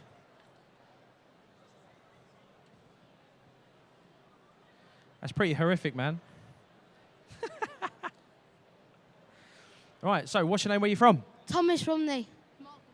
And what have you come dressed as? Cal Grimes. Like it. Very, very good. It's very good. Look at that. I like it. Right, so what's your name? Where you from? Abby. Where you from, Abby? Chorley Valley Primary School. Oh, wow. Oh, and what have you come dressed as? Supergirl. I like it. Right, what's your name? Where you from? Michael Gregan from Flint. And what have you come dressed as? Nothing. What's your name? Where you from? Lee from Prenton. And what have you come dressed as? Lee from Prenton. What's your name and where you from? Max from Wigan, and I've dressed as Negan. Oh, I like it. What's your name? Where you from? I'm Slavic and I'm from Moldova. And what have you come dressed as? Myself, pretty much. Oh, you look like Derek Zoolander to me, my man. I like it. Right, so let's take a bean. So we've got lime or lawn clippings. Hold it there. We've got coconut or baby wipes. I think you're going to be cool on both fronts. Oh, stinky socks. Leave that one there. Stinky socks or tutti frutti. Rotten egg or popcorn. Booger or lime. Best.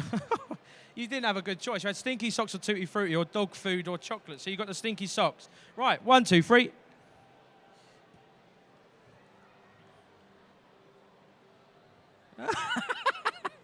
straight away. What did you get? I don't know. No, you don't know? It tastes like kind of like popcorn. Yeah, I think you're all right with that one. What did you get? I don't really know. Does it taste like baby wipes? No. No, it's got to be coconut then. You're a winner. What did you get? Something that tastes like rubbish. What did you get? Egg. Rotten egg. Did you? Oh, no. I think it was pear. Oh, no. You won on that one. Tastes like cheese. Tastes like cheese. Oh, right. Okay, right. So, thank you very much. Round of applause from Being Good Sports, everyone. Here's your prize then, guys. Don't run away. You can get your prize here. Remember, guys, the cosplay guys are coming up. So don't go absolutely anywhere. They're going to be absolutely amazing. They're going to talk you through some of what's been going on in the cosplay world. There you go. And I think we're going to start straight away.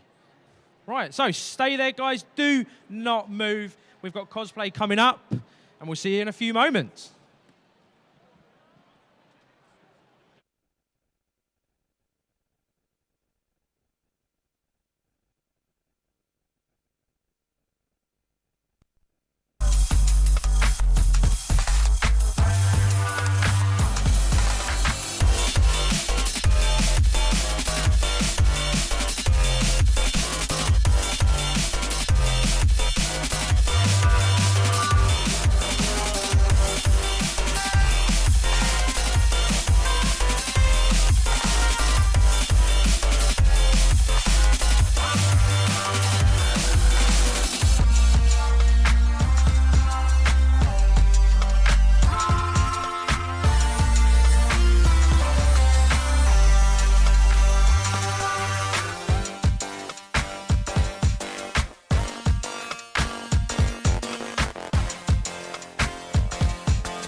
Hello, MCM Liverpool, how are you? Bit louder than that. Liverpool, how are ya? That's better. Right, so we've got the guys from Cosplay up on the stage to talk about everything cosplay. If you'd like to introduce yourself, starting with you. I'm Do You Know Cosplay. I'm the Starlight Berry Cosplay. I'm Small Fry Creations. And two of you are judges on the panel for here at MCM. Which, if you'd like to introduce yourselves. Yep, we judged yesterday. The judges do change on a regular basis, so Okay. we won't always be here, but Right. we were lucky enough to judge yesterday. Oh, okay. So what do you kind of look for when you judge? It's a really difficult process. I bet it is. So there's so many wonderful costumes, and everything's completely different, from sewing to foam to armor. Yeah. So people come up and they show us their favorite bits, what they've made, what they're going to do on stage. It's all about judging everybody fairly and just taking the time to consider everybody. So you normally, if you meet the judges, you get a couple of minutes and you tell us everything you want us to know, and we take a good look at everything and ask lots of questions. And It's a lot harder. Yeah, it's really hard, and everyone always puts us in awe because I'm like, how on earth have you done this? It's very impressive Yeah, work. it's so impressive. So do you really look for the detail involved in a costume, or do you kind of like a bit of being a bit loose when they make a costume? I think it's whatever you want. So it's your reference you give us. So if you design your own design and you bring it over, that's what we'll look at. If you come and you hand me a photo of the character from your favorite film and you say, I've made this is what we go against. So it doesn't matter what you've decided to do, it's what you've decided to show us. Yeah. So if you want to be that Pokemon as a human, or you want to be the female version of Cloud, then go ahead and do it. Wow. So yeah, obviously I've been doing Comic-Cons for a bit of time now, and to be quite fair to you, every time I come to a different con, the game just seems to be upped and up. So we're talking to Trina and Bryce, and I said to them as well, and even they say it. Every time they come to a different con, people just seem to be pulling out the punches. So have you got any favourites that you see around con at this precise moment, or just in general? Usually I go, usually I go, wow, I like that. And then 10 minutes later I go, okay, that's my favorite. Yeah. And then it changes every 10 minutes because it's so impressive. Yeah. My absolute favorite seeing the kids. Yeah. I love seeing the kids because they absolutely adore being their favorite characters. And you know, you call them Princess Elsa, you smile at them, you're like, I love your Batgirl because they look so epic. Yeah. And it makes you feel like part of the community because it's just such great fun. Oh, yeah, it is a massive community as well. Yeah. And everybody's really friendly. Yeah. So do you do like workshops and stuff like that? Is there that kind of thing outside of con or inside of con? I have done workshops. Yeah, I've done as well. workshop panels, that sort of thing, yeah. We all have different skills. So I do a lot of sewing and a lot of armour. You do a lot of puppetry work. Yeah, I do a lot of which is phone-based completely stuff. over my head. Oh, okay.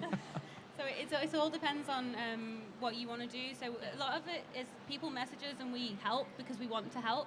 Almost every cosplayer I've ever met will tell you their intimate most secrets of costume making if you ask them, because they're like, oh my god, you want to do this costume? Yes. Yeah. Let's do it. Do it. Let's do that. Yeah. Like none of us could ever be magicians because we're all just like, look at this thing I have done. Yeah, Let me show you how to do the thing. We'd be terrible at keeping a secret. Like, you want to know that trick? Sure, I'll give you the schematics Yeah. and all the pieces. The best thing is as well is like if say I struggle with making like something fabric based, I could go to Alice and go, hey, can you help me? And if Alice has anything problems with foam, we just sort of come together. Yeah, it's great, and we'll go visit because a lot of us aren't local, so you know we'll travel up and down the country, spend a weekend drinking tea and making these massive props that we've then somehow got. Yeah. Like a 4-foot tree. Like a 4-foot tree, yes. A winner yesterday had a 4-foot tree. Really? Wow. And a paintbrush. Don't forget And a paintbrush. a magic paintbrush, may we add. Yes. Like it. So what's the most intricate, say, prop or costume you've all made that you've kind of got stood back from, just gone, yeah, I made that. That is awesome. I think mine is a paintbrush I made for a Tales of character a couple of years ago. Yeah. It's as tall as I am, and I used wig wefts to make the paintbrush itself, and then the rest of it's just a pole from B&Q, but whenever I bring it out, I'm just like, it's a me-sized paintbrush. I've got a couple of giant swords and a massive hammer that's about 6 foot tall. I'm pretty proud of that. But my favorite thing's probably the skirt because there's like 3,000 appliques and thousands of gems on it and lots of crying. I think my favourite thing has got to be the puppets, just because they're so fun to build and seeing the reaction of people. Yeah. So I think the puppets, Pokemon more recently. Hannah makes some absolutely giant puppets. Like, Yeah. I'm talking, these things are massive. You've probably seen Gyarados flying around Fishy? Con. Oh, yeah. Oh, fishy. Oh, fishy. Is that handmade as well, or is No, that just no, sport? this is just a Okay. plush, yeah. This is the we're helping out push. Oh, is Yeah, it? I can't bring Fishy to help. He'd be too big. Good at scaring children, but not much else. Really? Oh. So you was the winner yesterday. I was, the overall winner. So what did you two guys rate? A round of applause for the overall winner yesterday. What did you guys see with her costume that you was kind of like that? I really like that. That's on point. Yeah. Honestly, so I'm a big fan of sewing, and don't get embarrassed here. It's got so many amazing techniques in it. The skirt was horsehair braided to give it a really lovely wave, full of pleats, a 7-layer petticoat, this amazing apron, this really big stiff bow because it's sort of like a floppy bow, this great prop, which I'm not going to spoil because she can tell you about herself, but most of all, she'd hand sewed it all. That's the thing. Hand sewn every single hand bit. sews every single thing. I have a lot of spare time. I hate hand sewn at the best of times, but it's like when I seen it and it was like, yeah, I had sewn this. I was like, what? Oh, no, What? sorry, I've just realised I missed my favourite point. She was Alice in Wonderland, just to point it out. Yeah. And she had rabbit lining in her dress. Like rabbit Really? pattern lining. And I was like, oh my gosh, this is a genius afterthought, and I love it. It kept it in the theme. Yeah. I always find that like dress linings, like you can buy in fabric shops, tend to be quite sort of papery, and they feel a bit horrible on your skin after a long day at a con, and everyone's a bit ugh. But like I use craft cottons as my linings, so I thought it's Alice in Wonderland. Let's get a white rabbit. It's so much comfier. Did you all go? Do you all go for material, like the best material you can get your hands on at that time, or do you kind of have to go? Well, I'm on a budget. I need to get what's in my budget. I've been guilty of both. So I made a dress out of very, very grossly expensive bridal satin. It's white. Every time I wear it, a little bit of me dies because it will never be white again. Oh no. But then on this one, it's made of like really cheap cottons and satins at like £2-3 a meter, and it's the complete opposite. And I'm like, yeah, I'll sit on the floor. That's fine. I've been guilty of two, both as well, but it's more the case of like I try and look for sources that can make it a little bit cheaper. Like one of the costumes I've made is made of camping mat and leather. Yeah. So easy to source materials. Yourself? I have to admit, I do, if there's a fabric I really, really like, I will splash out on that, but then try and cut back on everything else. It's like the rabbit lining yesterday was quite expensive, but then the stuff I used for the apron was on sale, so I was like, woohoo! Sales are the best thing in the world. If you ever go to a fabric store when there's a sale on, you'll probably spot at Just least go wild. 25 cosplayers. They'll be the ones with the full trolleys. Really? So what's the most expensive costume you've ever made that sits pride of place in that wardrobe or somewhere that you've... Oh, my armoured Ariel was the first time I ever used this material called Warbler, which is like a plastic. Yeah. This plastic is... And me not knowing what I was doing used sheets upon sheets upon sheets of it. Oh. I've only worn it twice because it's incredibly painful to wear. So it sits on a mannequin and it's the most expensive thing I've ever put on a mannequin, and I'm like, don't think about it. No. It did not cost those hundreds of pounds you knew it cost. Oh no. I think mine was Tara Branford from Final Fantasy VI, but I based it off the artwork of Yoshitaka Amano, and so it was all very frilly chiffons, and I bought over 100. All of art because I'm gonna stop. The magical stuff to be blue. I did a house, so that was pretty cool. I've never felt so badass in my life. Handout cards.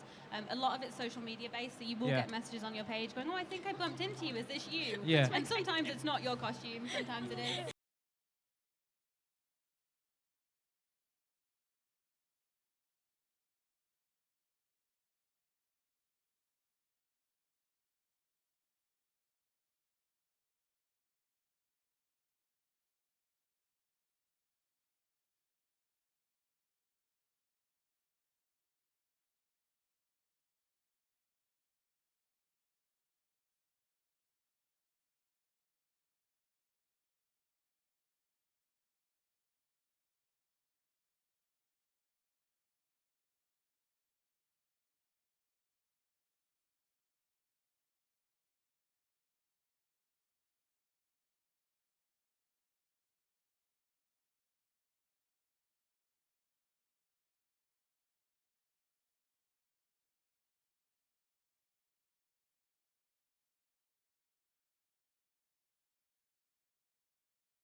Look at See that. what my face is doing. Is that the tree? Did you bring that tree with you? Yeah, the tree that's was the tree. on sale from Home Bargains, the tree, but I added the leaves and the roses.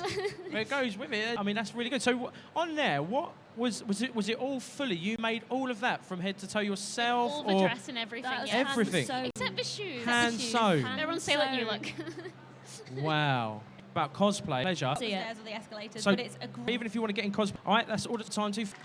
Remember, like, give a buzz on YouTube. Thank you very much. See you soon, guys. Thank you.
gave up my life for you, but I'm not doing it right for you, because my problems just seem to go on and on.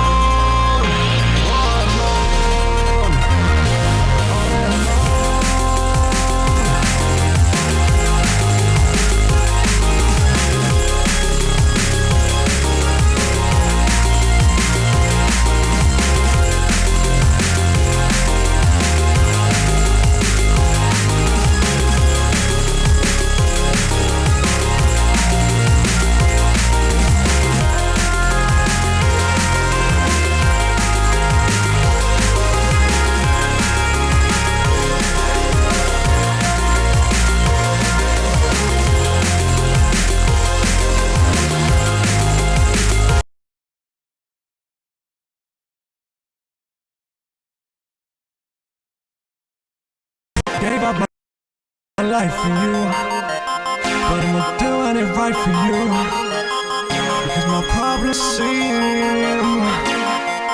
to go on and on, on and on,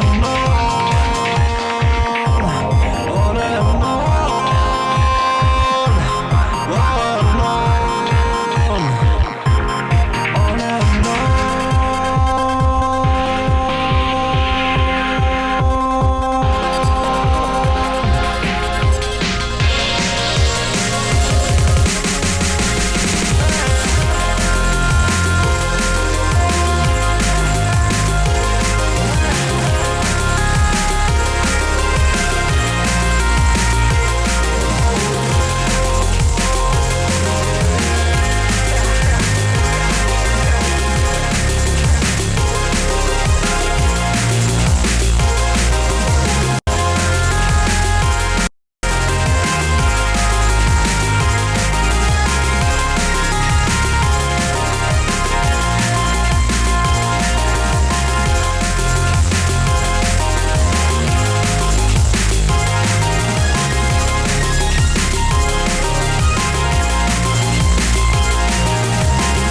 gave up my life for you, but I'm not doing it right for you, because my problems just seem to go on and on.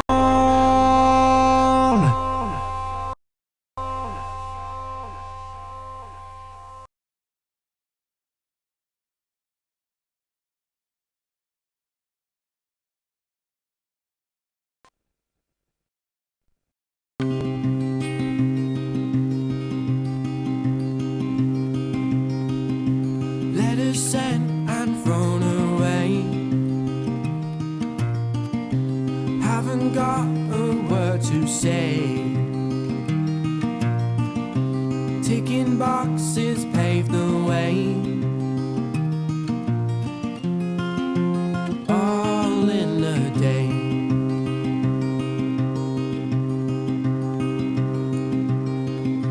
Reminiscing days of you, days of justice, days of truth. Someone else's point of view, giving us the right to choose.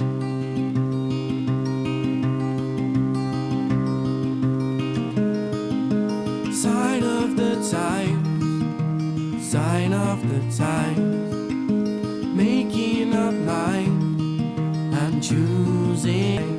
Don't let it go, don't let it go.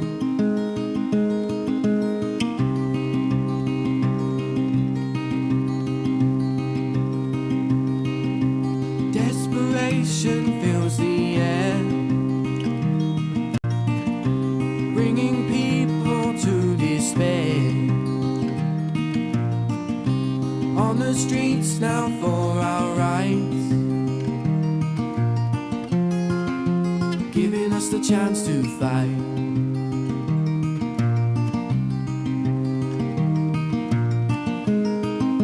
Sign of the times, sign of the times, making up minds and choosing sides. Don't let it go, don't let it go. All hope disappears, taken with the budgeteers. We try to string along and feel like we belong. Don't let it go and don't give up hope.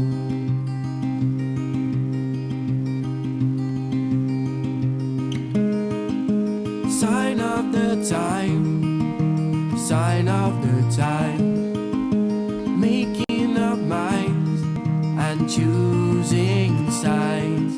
Don't let it go, don't let it go.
She'd know much better not to fall for a girl in a sweater. She was cute, she was nice, she was fun.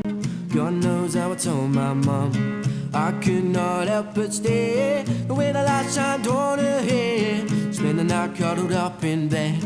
I remember I said, let's stay this way.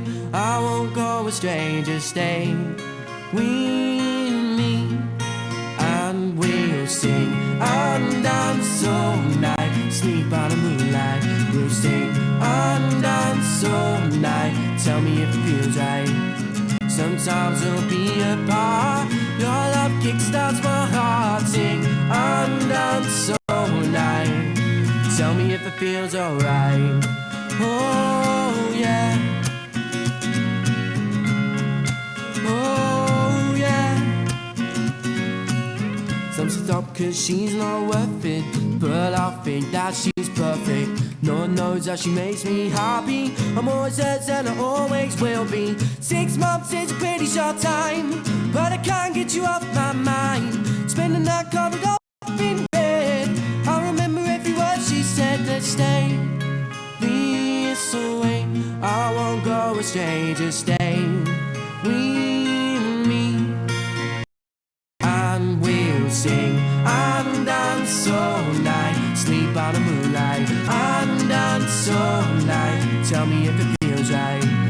Sometimes we'll be apart. Your love kickstarts my heart. Sing and dance all night. Tell me if it feels alright. Oh yeah.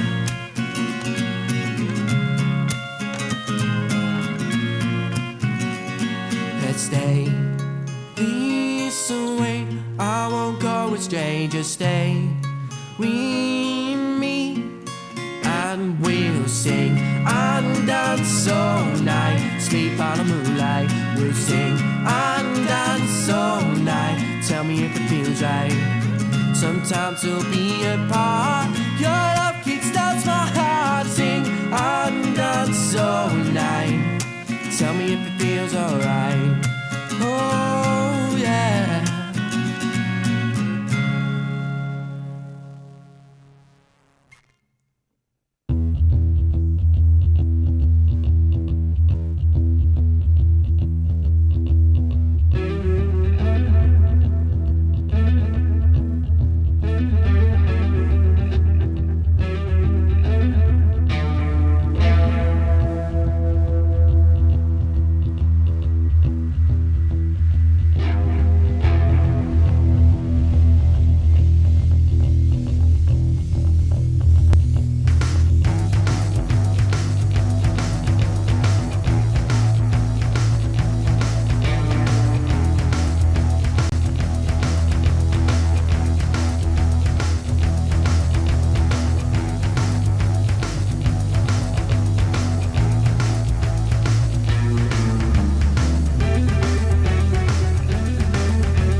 Hi YouTube, it's Tony with MyMBuzz. We have just finished watching Pet at Fright Fest 2016. We have Dominic Monaghan here who plays Seth.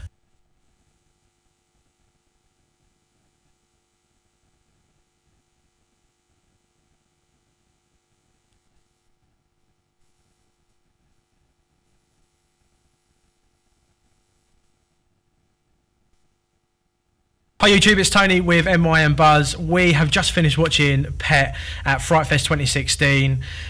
We have Dominic Monaghan here who plays Seth. Hi Dominic, how are you?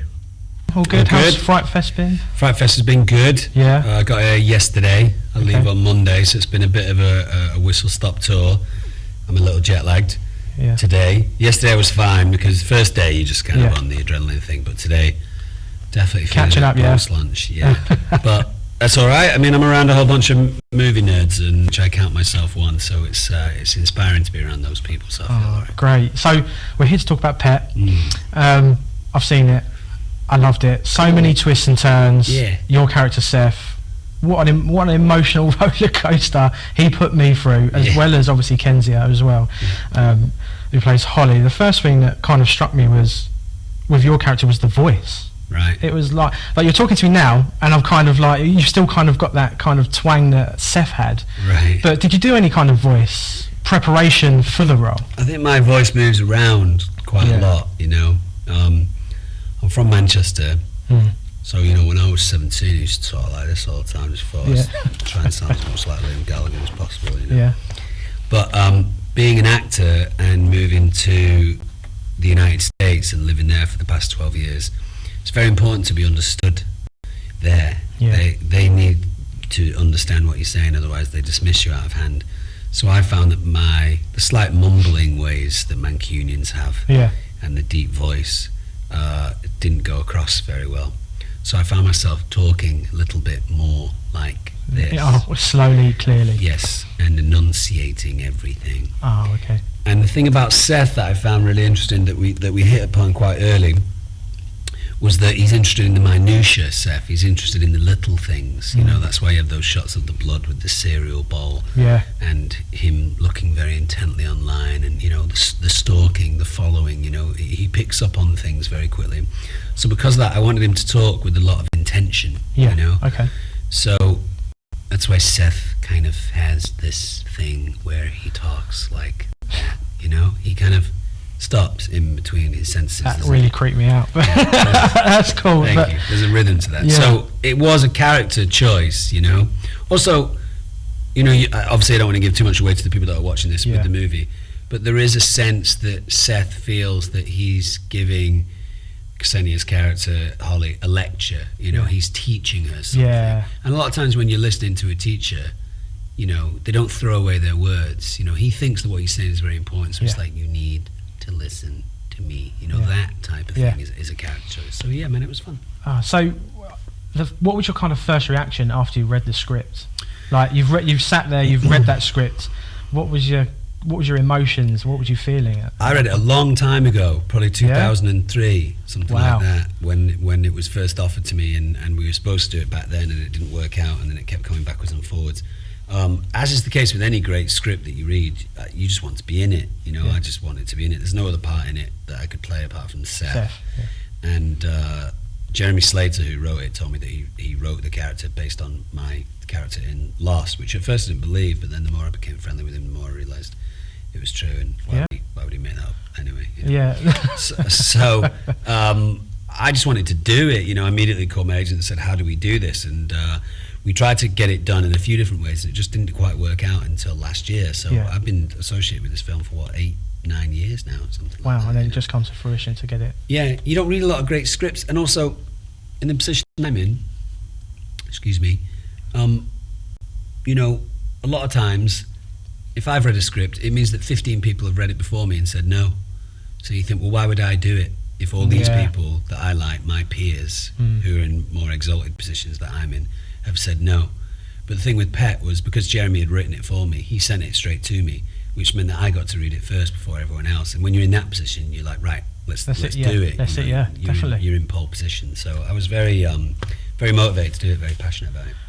With so many twists and turns in the film, was any of the twists and turns held back from you, like as you were filming, or did you know all the twists and turns that were coming to Seth? Yeah, no, I knew him because I'd read the script, obviously, and then we had gone out and looked for Ksenia.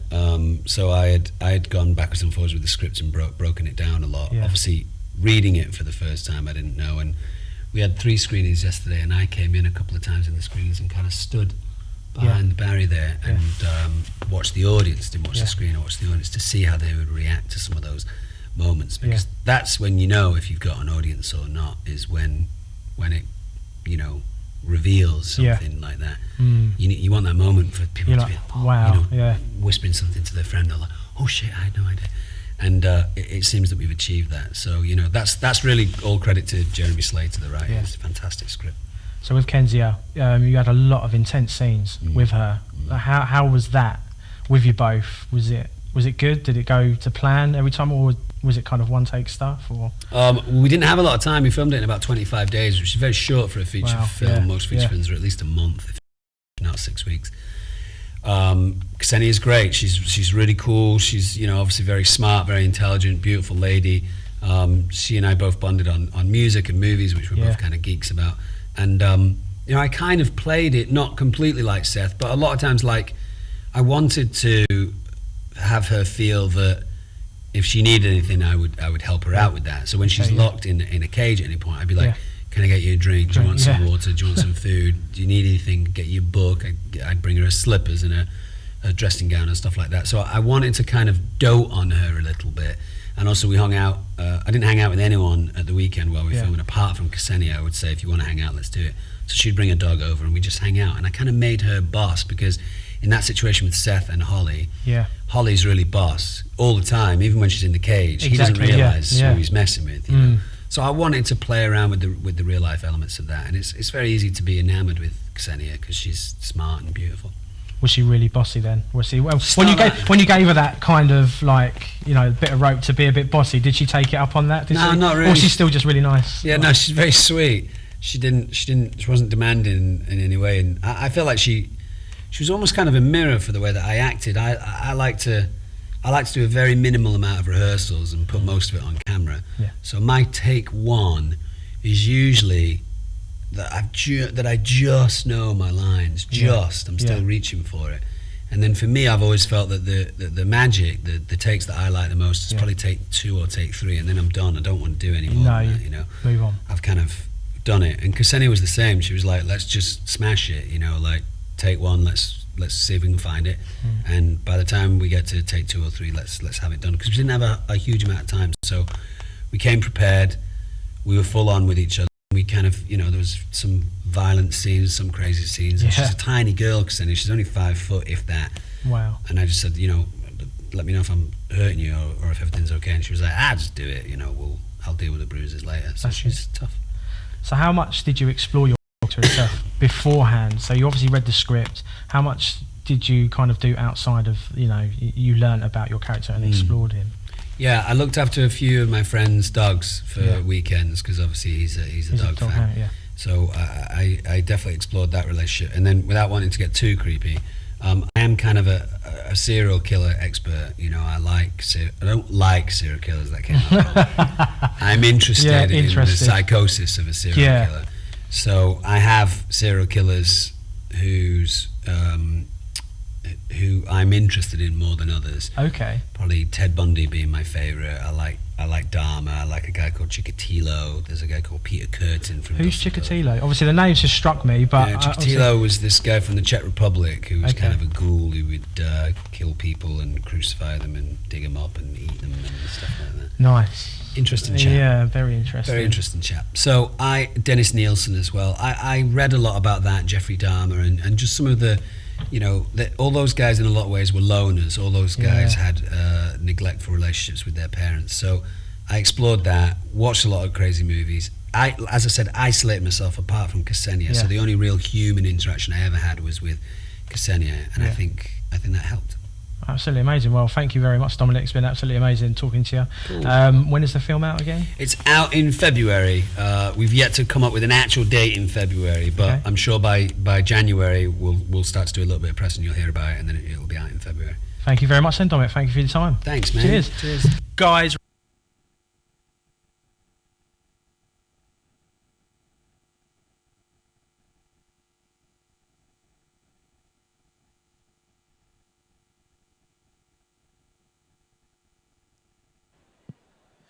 So then, guys, that was the interview with Dominic Monaghan. Pet is out on the 13th of March. How are you, Liverpool, though? How's your afternoon? How are you, Liverpool? That's it, we're there. Right, we're going to get on to do some Bean Boozled. I need some people up here to try some of these jelly beans, and I can give you a prize. So, I need someone to watch Dale. Keep an eye on this side for me, please. Pick 3 from there, and I'll pick 2 from here. Right, so on 3, put your hand up as quick as you can. We'll get you up. 1, 2, 3. 1, 2, straight away, straight over here. 1, 2, 3, straight up. Let's go. Straight up on the stage, guys. Get straight up. If you can line up over here for us, please. If we can get up. Right, so everyone's here. So what's your name? Where are you from? Daniel. Where are you from? Liverpool. And what have you come dressed as? I don't really know. No, it's all right. Kinda. The Flash, kinda. I like it, man. Right, so what's your name? Where are you from? Josh. Where are you from? Seacombe. And what have you come dressed as? A Batman fan. Nice, I like it. What's your name? Where are you from? Taylor from Swindon, actually. That's all right, no worries. And what have you come dressed as? Myself, I was fursuiting yesterday. If you saw a blue hippo walk around for a bit, but then I passed out. No? No, it's all cool, man. Right, what's your name? Where are you from? Emily, and I'm from Cheshire. And what have you come dressed as? Myself, and Harley Quinn, or whatever. Yourself as Harley Quinn? That's all right. So, what's your name? Where are you from? I'm Kate and I'm from England. Ah, and where are you? What have you come dressed as today? Poke hunter. I like it. Cuteness just dumbstruck me then. Right, so take that one there. That's egg or popcorn. There you go, there's 2 come up there. Oh, booger or lime. Stinky socks or tutti frutti. Baby wipes or coconut. Go on then. Vomit or peach. Right, so on the count of 3, guys. 1, 2, 3. Have we got that confused look yet? Oh, no. Not nice. You don't know what one it is? Oh, okay, right, we'll go then. What did you have? Right, egg. Oh, rotten egg. Lawn clippings. Oh, lawn clippings. Socks. Socks. Coconut. Oh. Vomit. Oh. Do you want to spit it out? Go on then. I'll take one for the team. Right, put your... I need a tissue. Take your prize then, guys. Thank you for... Here, in the bag. In the bag. That's it. There you go.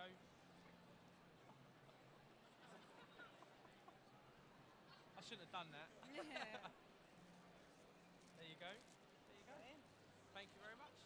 Round of applause for them then, guys. I still need that tissue. I'll take one for the team. Here, then. Pass it in then, Dale. Oh, you can't make me come off stage as well. Right. So, what we're going to do... I'm just leaving it there. All right? Just there. So if anyone wants a peach sweet, it's down there. Right. We'll get you all back up again. So, fastest hand after 3, we'll get you up on this stage. 1, 2, 3.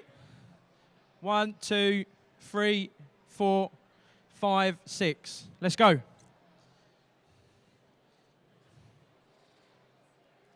Remember, guys, stick around. We've got Andrew Lee Potts at 2 p.m. coming onto this stage. Andrew is over there, star of Wireless and Primeval. So, get on stage. Come closer, come closer.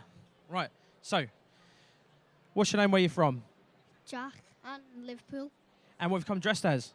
Nothing. Nothing. All right, what's your name? Where you from? I'm Poppy, I'm from Liverpool. What have you come dressed as? CL Phantom Hive. Like it. Right, what's your name? Where you from? Emily and I'm from England. And what have you come dressed as? A zombie. Zombie, I like it. Right, so what's your name? Where you from? Matthew. And what have you come dressed as? Nothing. Oh, that's all right. What's your name? Where you from? Dan from Wallasey. And what have you come dressed as? Clark Kent from Smallville. I like it. So what's your name? Where you from? Jennifer from Liverpool. What have you come dressed as? A background character at Comic-Con. Oh, right. So let's get these beans dished out. Right, so first one. Vomit or peach? My man, you're not spitting it out in my hand. That's egg or popcorn. Lawn clippings or lime. Lawn clippings or lime. Lime or booger. Chocolate pudding or dog food. Right, on 3, guys. 1, 2, 3. Oh. Oh. So what did you have? Vomit? What did you have? The one that's bad. Rotten egg? Long clipping. Oh. Lime. Lime? Snot. Oh.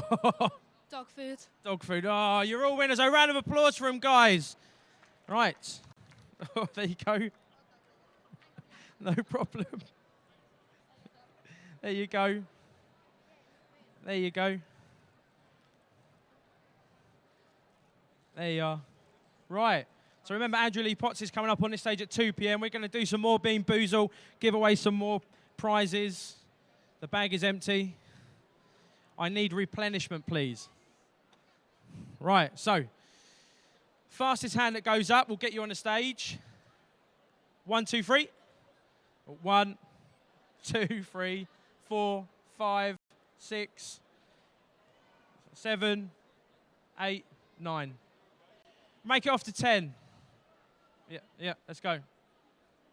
Come in close, come in close. We'll give you all the stage. Come on, stand right here. Come in, come in, come in, come in, come in, come in, come in. Just there, just there. Come in. Make sure you can all get on.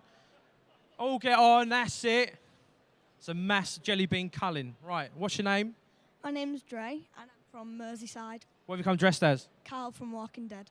I like it. Name, where you from? I'm George. I'm from the Wirral. I'm dressed as someone who wants free hugs. Oh, that's all right, my man. That's all right. Right, what's your name? Where you from? Asa from Formby. And what you come dressed as? Innocent bystander number 2. What's your name? Where you from? Max Mackay from Liverpool. And what have you come dressed as? Anonymous. Anonymous, I like it. What's your name? Where you from? Chloe. I'm from the Wirral. And what have you come dressed as? Just another cat person. What's your name? Where you from? Gemma, I'm from Liverpool. And what have you come dressed as? Normal clothes. Normal clothes. What's your name? Where you from? Kieran from Wallasey. Dressed as? Bystander number 3. Oh, I like it. What's your name? Where you from? Julian from Runcorn. Come dressed as? I'm just random guy wearing a Pokemon hat. I like it. What's your name? Where you from? Connor, and I'm from England. And I dressed as Robin. I like it. What's your name? Where you from? Kira from Cheshire. What did you come dressed as? Nish Noya from Haikyuu. Like it. What's your name? Where you from? Ellie from Neston. What have you come dressed as? This. This. What's your name? Where you from? I'm James from Kendall. What have you come dressed as? Myself.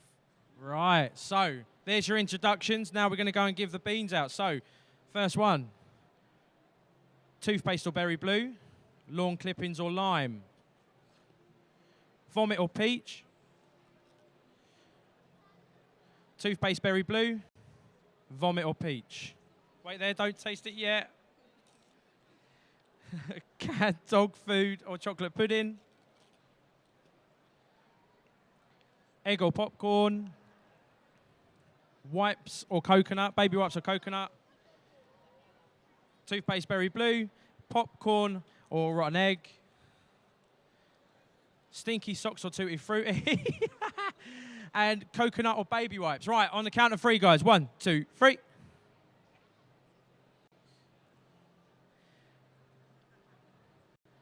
Oh, 1, 2, no. So what did you have? It was toothpaste, but nice toothpaste. Oh, nice. I think it's grass, but it's quite nice. Oh. So when mum and dad are mowing the lawn, you're like, just save some of that. Just put it by, that's mine. Put it in the pie, Yeah. I think it was peach. Oh, nice. Very strong toothpaste. Oh. Sick. Sick. Mix of chocolate and dog food. Ah. Egg. Egg. Toothpaste, but it was nice. Oh.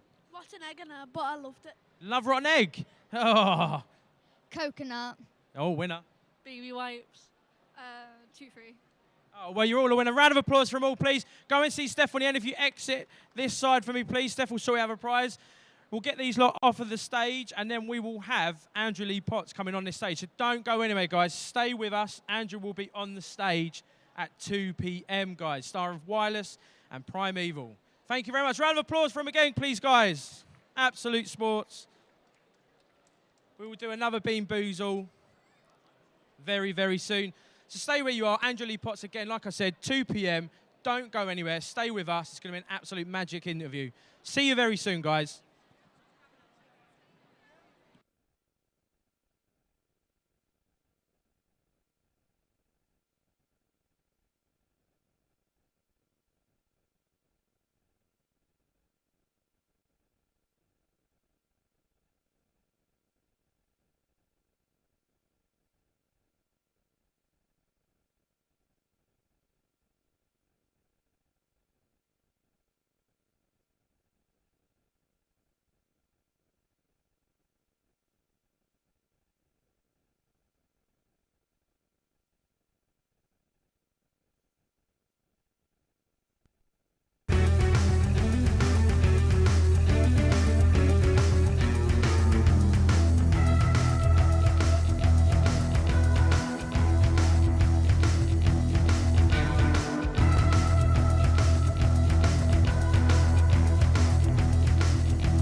I don't know how, I don't know where, I don't know what to do when I'm looking for you.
I don't know how.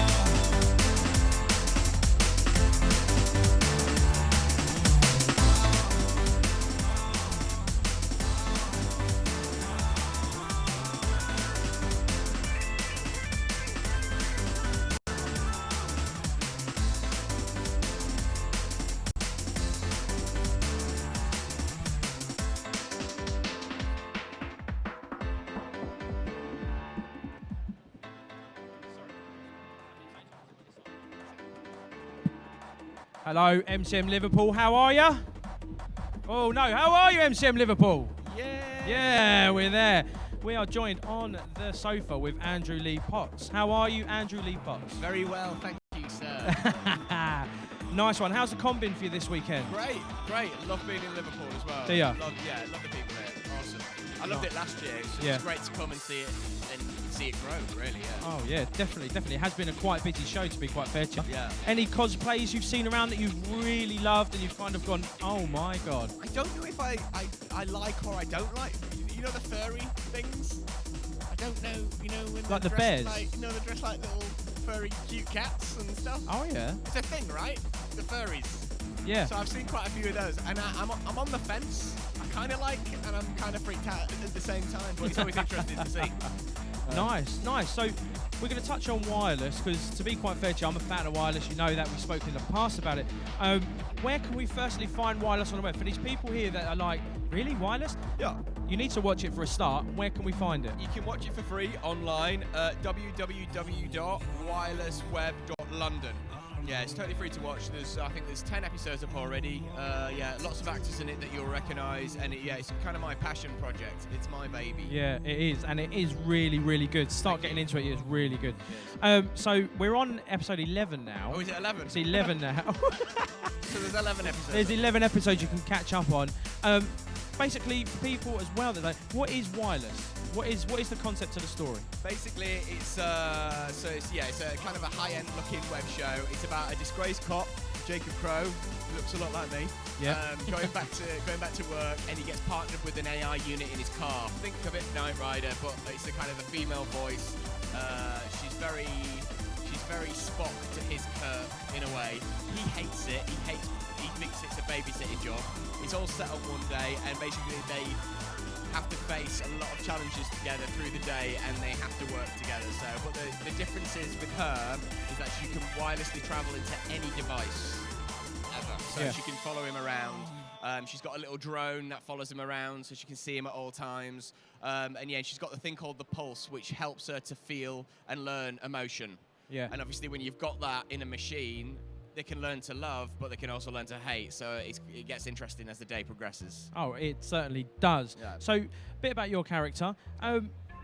He's got some real good demons, harsh demons. Tell us about those. Yeah, I mean, there's a lot of backstory that every episode before the title sequence, there's like a pre-title sequence that you explain how they got there. And we're drip feeding, but we're doing it on purpose. Yeah. And everything will be explained. But yeah, there's a lot in his past that I don't want to give away right now. Yeah.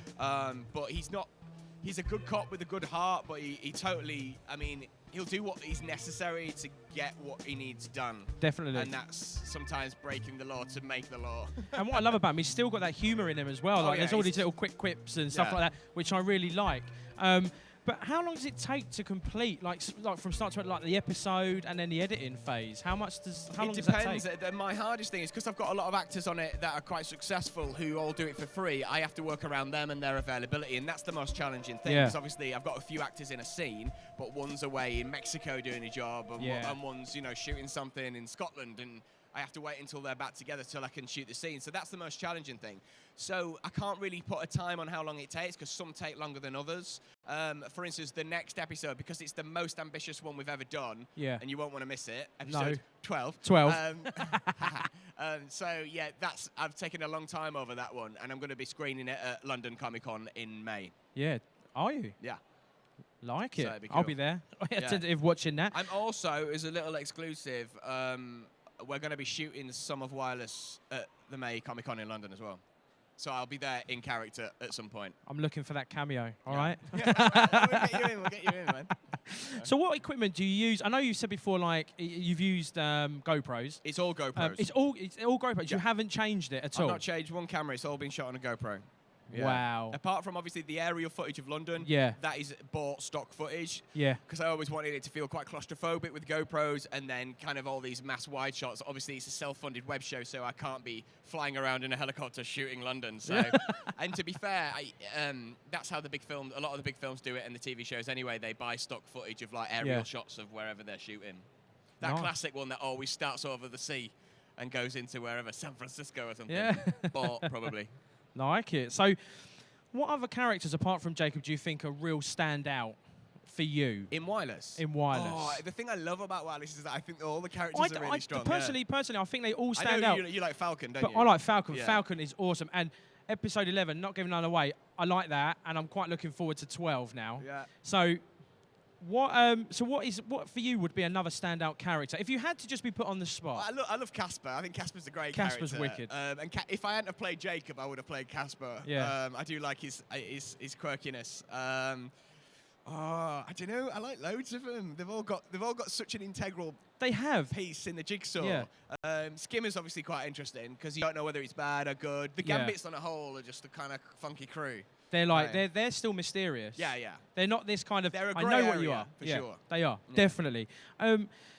Basically, I'm sorry if you guys obviously don't know what we're talking about. No.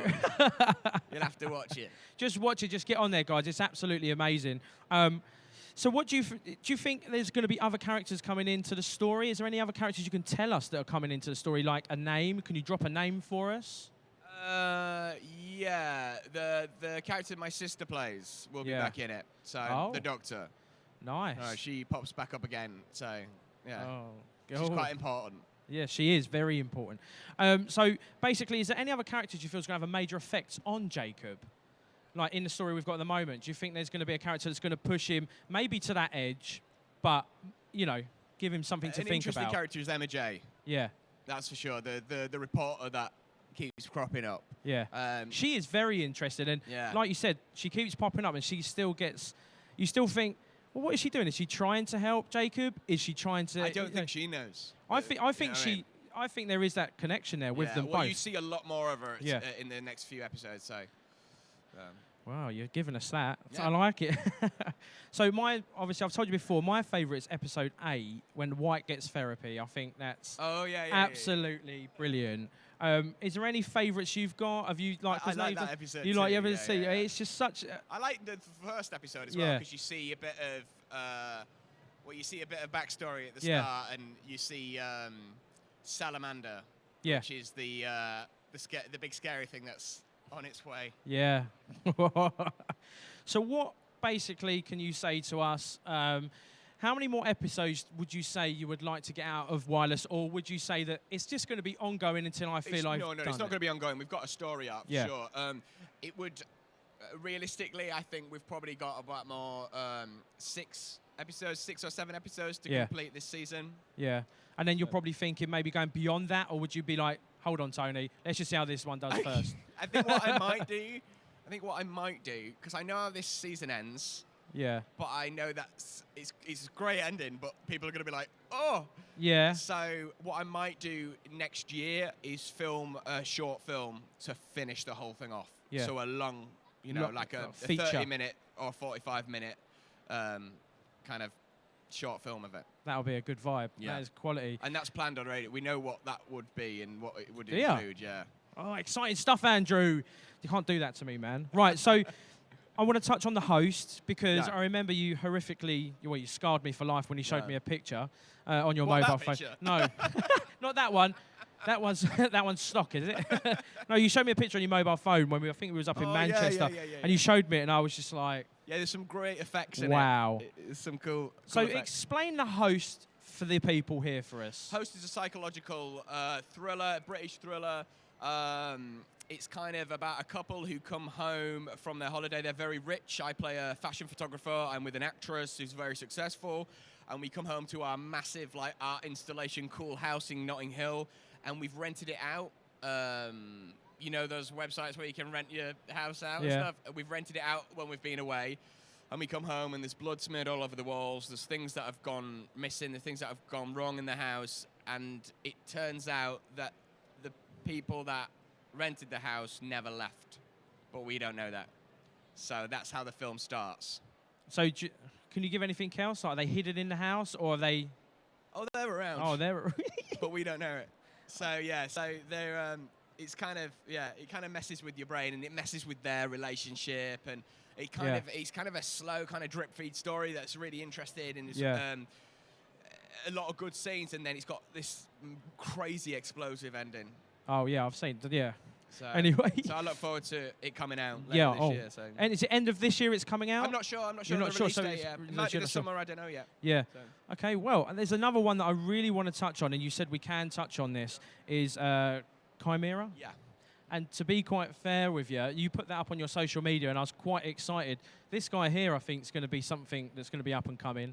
Mark Zammit, to be quite fair. And Rachel is in host as well. Yeah. Rachel Warren, she's in the host movie. So can you tell us a bit about this? As it says here, you can't drown your demons if they know how to swim. Yeah, this is only a short film that's going forward, but it's very interesting. I can't really give away anything about the story. It's kind of an ensemble cast piece, but it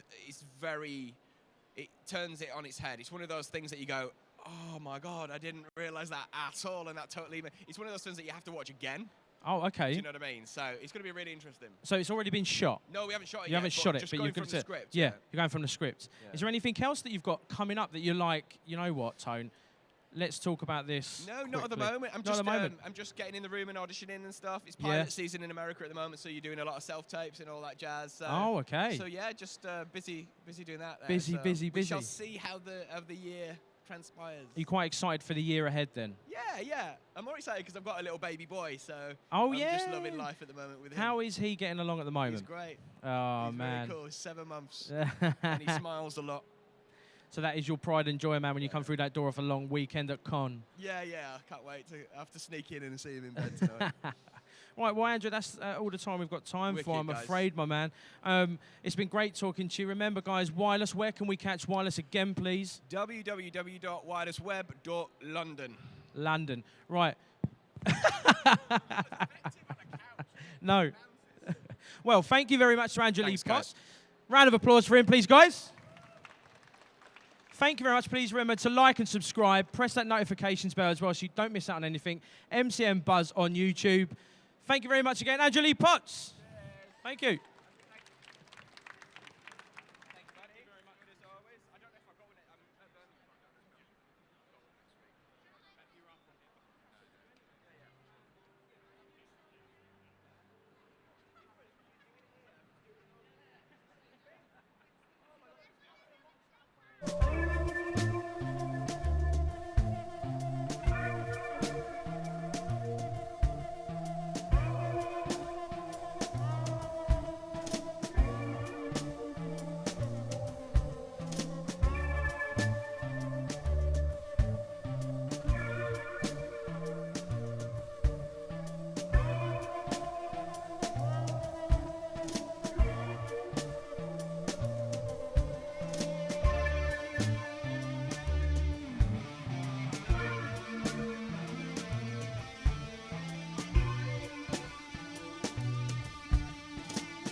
can often feel it in my bones.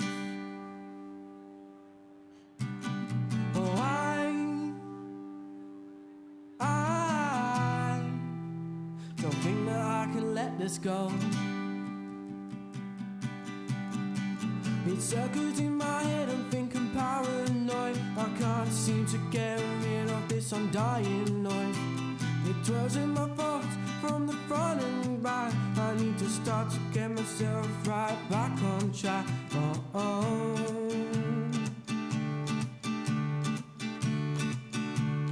Can you hear the sound of the drums beating in my head at night? Can you hear the thunder come rolling in the naked sky? It drums until the very end, loud into the morning light. I don't wanna miss this now, living in the nightlife.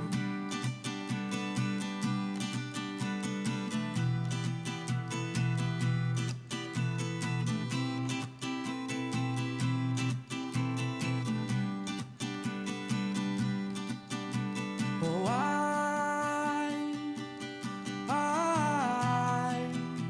have started feeling rather weak,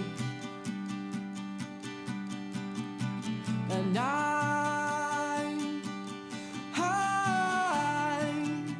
can never seem to fall asleep. My nights are days and my days are nights, even when I try to turn off the lights. It's in my head, the never-ending beat. Something's wrong, I'm feeling incomplete. Oh, oh.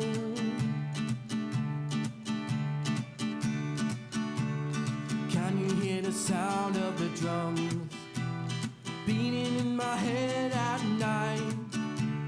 Can you hear the thunder come rolling in the naked sky? It drums until the very end, loud into the morning light.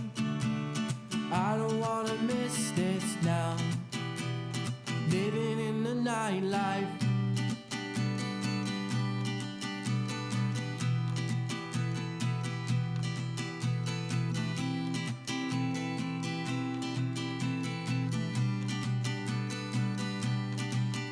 I don't know if this is something that I can control. Please someone help me and save me from the drum roll. I don't know if this is something that I can control. Please someone help me and save me from the drum roll.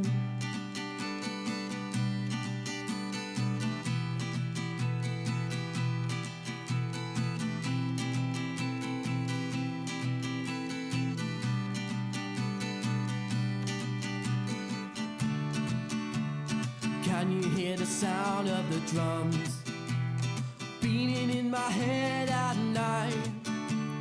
Can you hear the thunder come rolling in the naked sky? It drums until the very end, loud into the morning light. I don't wanna miss this now, living in the nightlife.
these, you're my best friend. Days like these, this love could never end. You drive me crazy, can't you see? There's days when you're my worst enemy.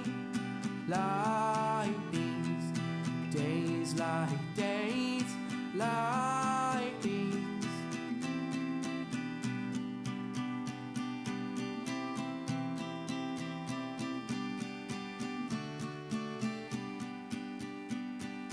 Midnight, moonlight, please don't let me fall asleep. You save me, aid me, crutch me when I feel a little weak. Pictures on a wall, your gorgeous face smiling back at me. Lately, memory is all that we will ever need. Oh, here we go. Oh, to and fro. Days like these, you're my best friend. Days like these, this love could never end. You drive me crazy, can't you see? There's days when you're my worst enemy. Like these, days like days like these.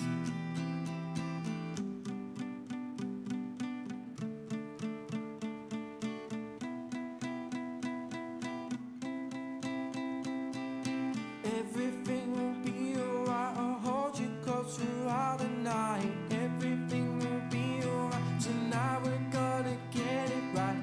Everything will be alright, I'll hold you close throughout the night. Everything will be alright, tonight we're gonna get it right.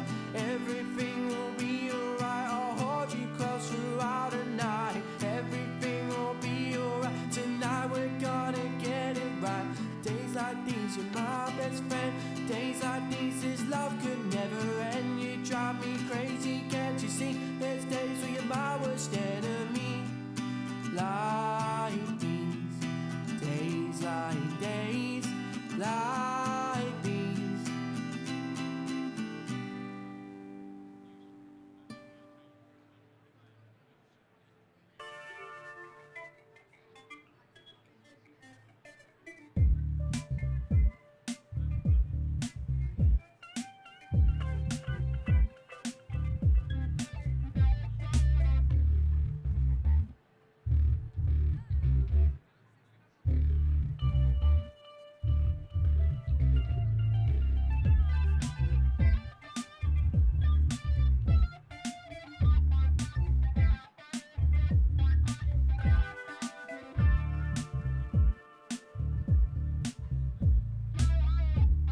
Should know much better not to fall for a girl in a sweater.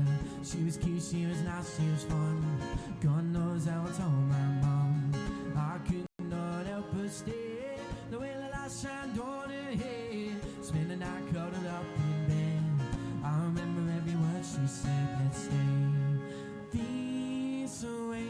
I won't go astray. Just stay with me, and we'll sing and dance all night. Sleep by the moonlight. We'll sing and dance all night. Tell me if it feels right. Sometimes we'll be apart. Your love kickstarts my heart. Sing and dance all night. Tell me if it feels alright. Oh yeah.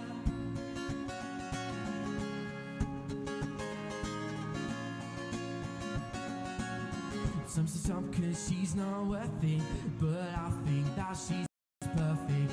No one knows how she makes me happy. I'm always will be.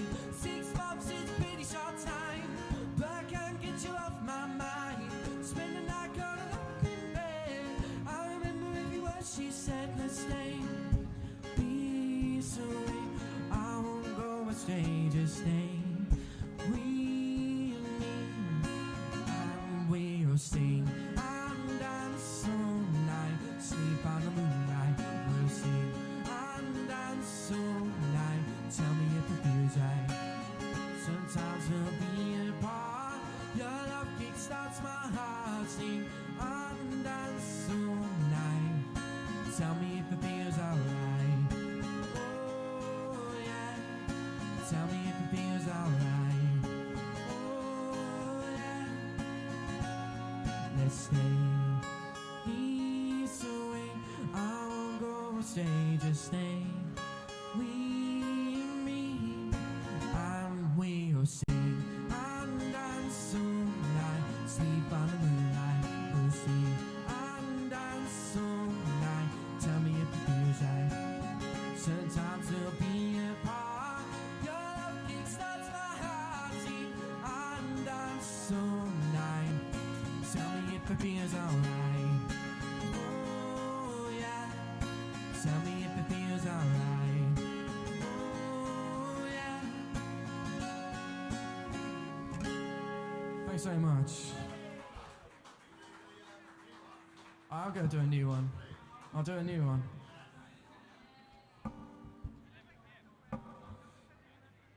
Right, this one goes out to Shane.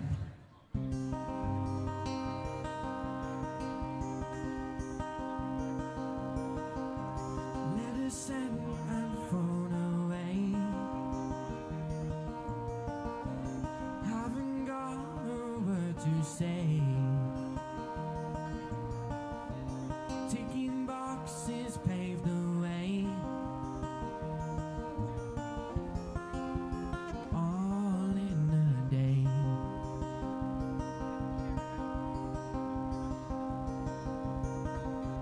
Reminiscing days of youth. Days of justice, days of truth. Someone else's point of view, giving us the right to choose.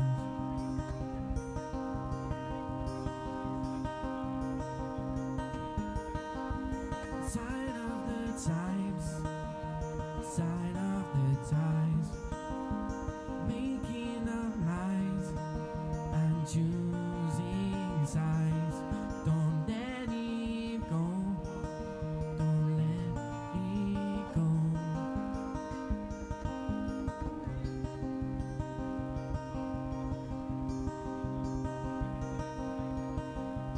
Desperation fills the air,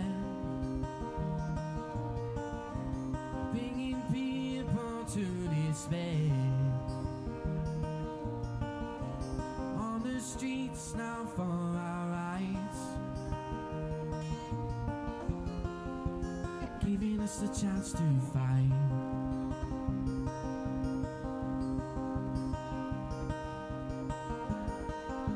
Sign of the times,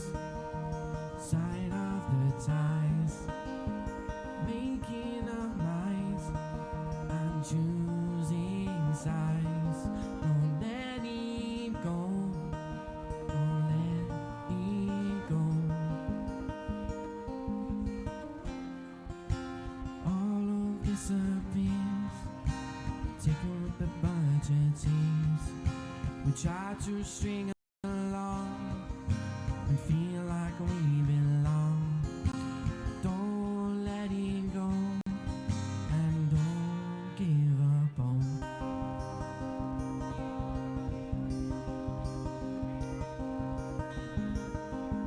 Sign of the times, sign of the time. Making up minds and choosing sides. Don't let it go. Don't let it go.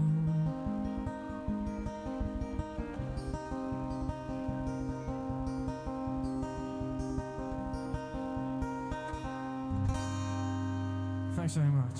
I think we've got time for one more.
Some mistakes can never weigh us down. Two sets of feet will never touch the ground, oh, we're high as a kite, soaring far above the clouds. Opportunity, reality, we're gonna leave this town, and I know this love is blind. Let's get up and go and leave it all behind. But now I'm stuck in the middle, trying to solve this a little. I'm gonna find a way to work it out. If you just give a little time so I can really make my mind, I'll be the one that's gonna stand up from the crowd. Heaven knows I'm older and bolder, and I know what's right. Now I'm getting wiser, the reminder keeps me up at night. Let's get up and go.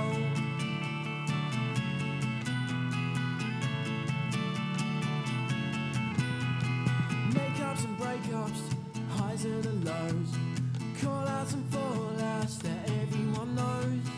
Vintage wine, covers were mine. Hold on tight, babe, it's a hell of a ride, and I know this love feels right. Let's get up and go and leave. Hello, MTM Liverpool. Hello. Are you alright? A bit louder than that. Hello, MTM Liverpool. Hello. Right, what we're going to do now on this stage is we are going to do the Bean Boozled challenge. All you've got to do is come up, stand here, try one of these, and then you can win a prize from the prize bag. That's all it is, guys. Taking part. That's the only thing you need to do. I'm going to get as many as we can up here. We're going to get these prizes given out. I want you to clear me out of all my prizes, all right?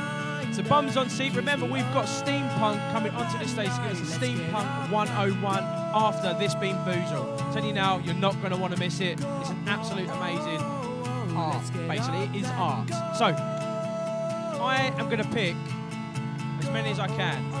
After 3, put your hand up. 1, 2, 3. Oh, look, everyone. 1, 2, 3, 4, 5, 6, 7, 8, 9, 10. That's about it. All up on this stage then, please, guys. Line up all over to my left.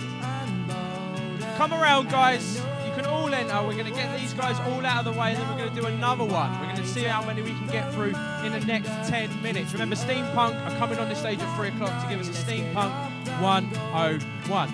Right. So, what's your name? Where are you from? My name's Renee and I'm from Liverpool. What have you come dressed as? I've come as my fan bot Electress. Nice. Name, where are you from? Jamie McGlashan from Liverpool. What have you come dressed as? Oh, what's your name? Where are you from? Emily Scott from Liverpool. And what have you come dressed as? Princess President. You all move down. What's your name? Where are you from? What have you come dressed as? Nike. Come and stand over. What's your name? Where are you from? What have you come dressed as? Harley. Like it. Move up then, guys. Name, where you from? My name's Lewis. I'm from Liverpool, and I'm dressed as Jen from Hotarubi. Like it. Move along then, guys. Come in front if you want. What's your name? Where you from? Max Dennett from England. And what have you come dressed as? Max D from Maxed Out Gaming, because I'm a YouTuber.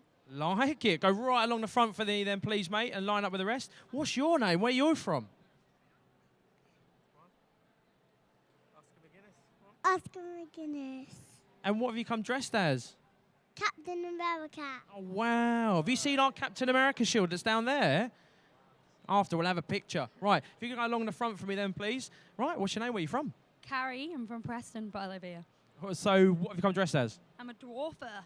Oh, like it. Go along the front for them, please. What's your name? Where are you from? Dean Grayson from Liverpool. What have you come dressed as? Dean Grayson from Liverpool. Like it. Come along the front. What's your name? Where are you from? Lucas from Southport. And what have you come dressed as? Myself. Like it. Right, one more. What's your name? Where are you from? I'm John Smith. I'm from Liverpool originally, but I live in Burton Asper, Northampton. Like it. So what have you come dressed as? Just as me, and I'm a counsellor, so. Like it. Right, so here we go then. Let's pick a bean out. If you pick one, I'll tell you what it is. That's booger or lime, grass clippings or lime, tutti frutti or stinky socks, tutti frutti or stinky socks,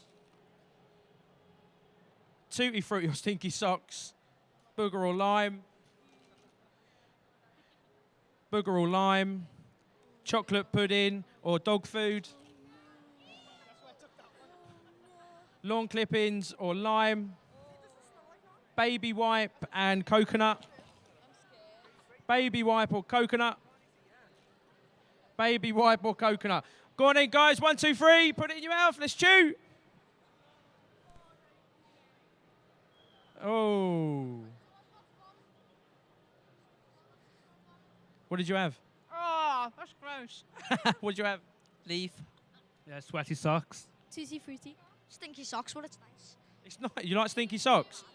Mum, let him do the washing from now on. He'll clean your socks. Lawn clippings. Oh. Buggles.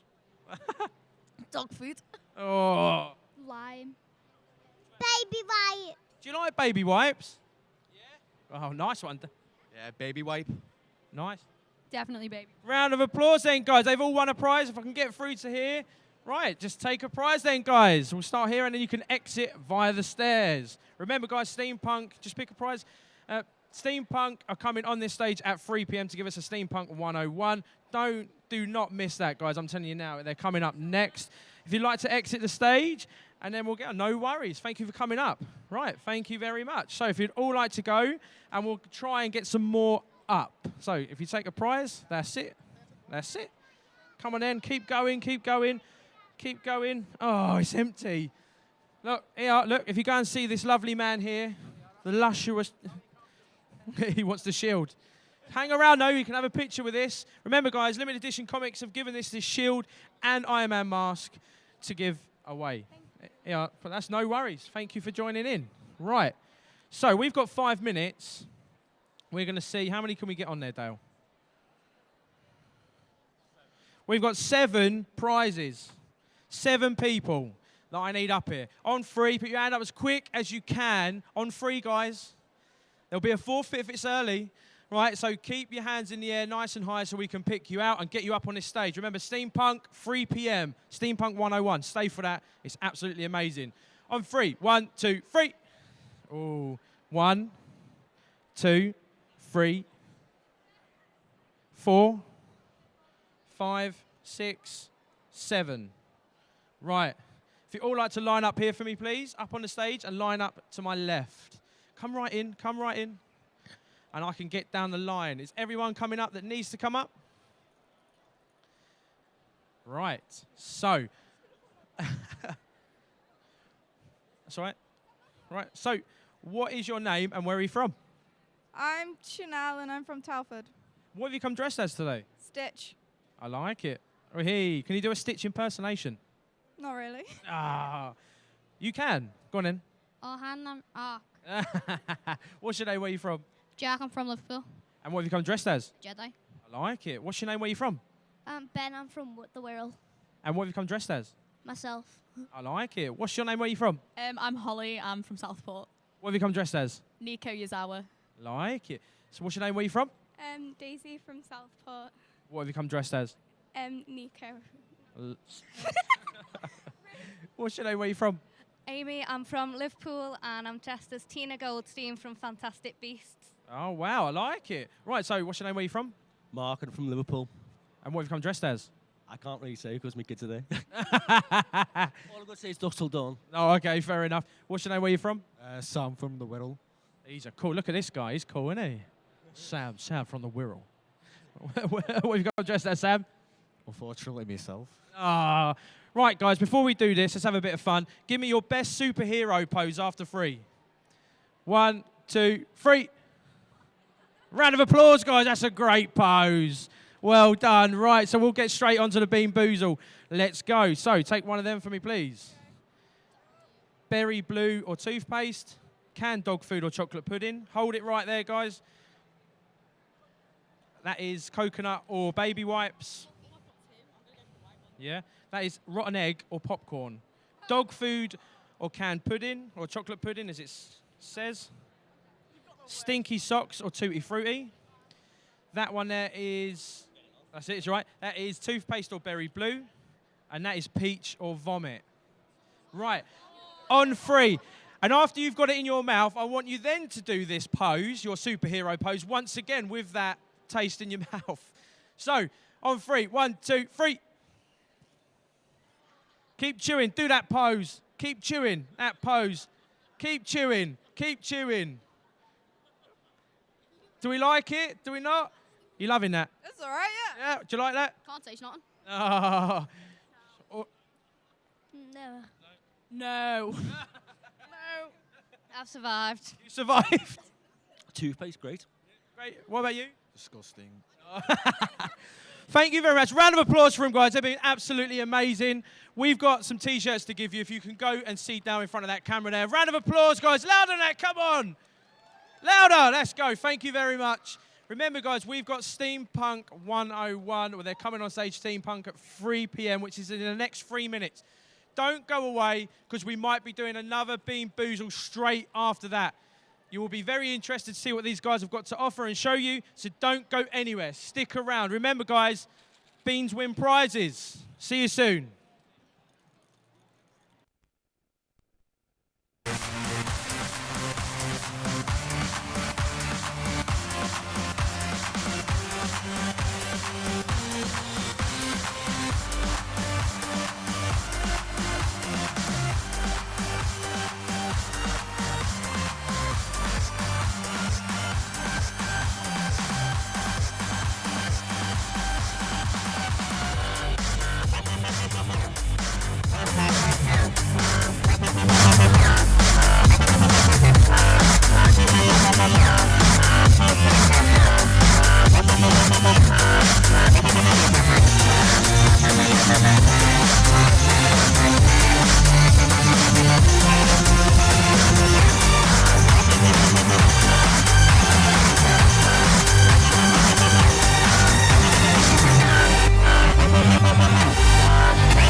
Hello, MCM Liverpool. How are we doing? I know it's been a short time, but how are you?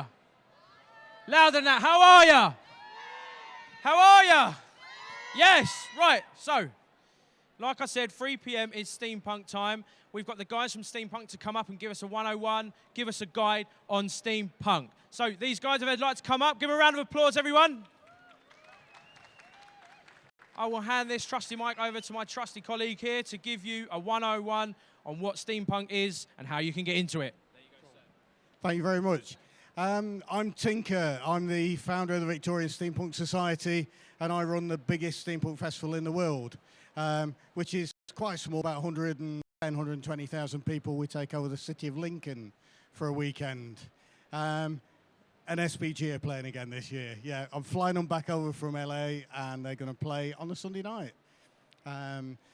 If anybody's not heard of Steam Powered Giraffe, get on YouTube. They're awesome. They are an amazing band.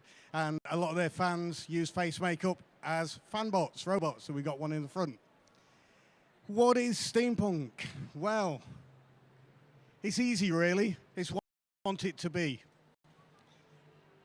Unlike a traditional cosplay where you are trying to present a character, you're trying to be, in effect, somebody else's imagination and your take on that.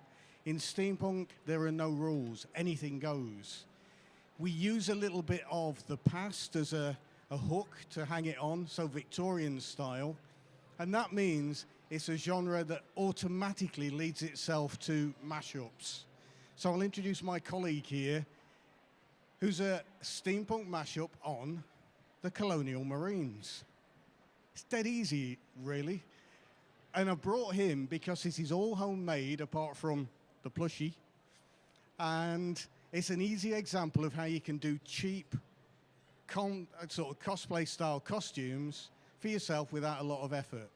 Think about the Colonial Marines. They've got body armor. His is made out of leather. Okay, it's pretty cool. He's quite good at it. Instead of the M1 helmet that the Colonial Marines wears, he's got a pith helmet that instantly says Victorian, Explorer, Jungle Planet. It's all there. The camera. The Colonial Marines have a camera on. He's got an old-style camera mock-up on there. The gun, obviously it's a Nerf gun, just repainted. Be careful repainting guns, kiddies, or the law gets in the way, but there you go. However, we've got this crazy game, Steampunks and Zombies. What we do is we take over a location like, the National Space Center. So we've got real spaceships hanging over our heads and things, and we fill it with zombies. And then we get loads of people dressed in crazy costumes with Nerf guns, because everybody knows Zombie 101, a Nerf gun stuns zombies, doesn't it? Yeah, we all know that. A Nerf gun stuns a zombie for 10 to 15 seconds. You have to go around the museum fighting off the zombies, collecting clues. And if you can solve the puzzle to prove that you're still thinking, you can be allowed out of the museum. What's not to like? The trouble is, if a zombie touches you, you have to go to the medical center where you draw a counter. If it's a green counter, you're healthy. If it's a red counter, your face gets made up and you go back in as a zombie. It's a great game. It's crazy. It starts, you're being Mr. Cool, a zombie. Easy. Yeah, a few zombies. You want some of this? Easy.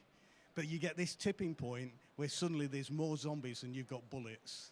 And it gets really crazy at that point. So the next one of those we're running, we're taking over the Victorian town at Bliss Hill.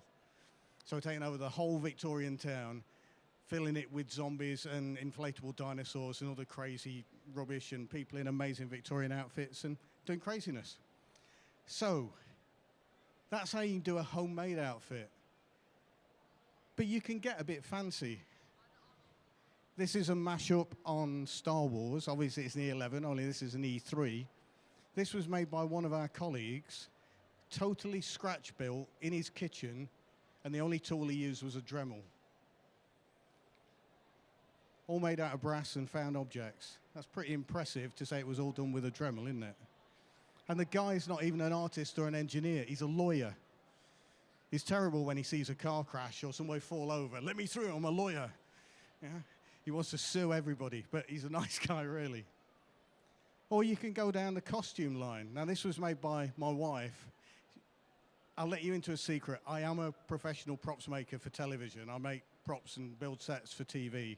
And my wife's a costume designer. It might give it away a bit.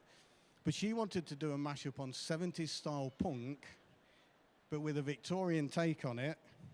And then you've got all the classic leatherware that we use and stuff like that. Because as I say, there are no rules. You know, you got band style patches on the back, Steampunk Forever. Very punky, still Victorian. And tell me what scream from festival and just have silly. But that's an introduction to Steampunk. What about questions? You must have questions. Somebody fire a question or I'll talk at you. Guide dogs coming around the festival on that sort of topic for the disabled. If you're in a wheelchair, you've got the best option for Steampunk going. I've seen some amazing Steampunked up wheelchairs. And there's one girl who comes to the festival and she's actually a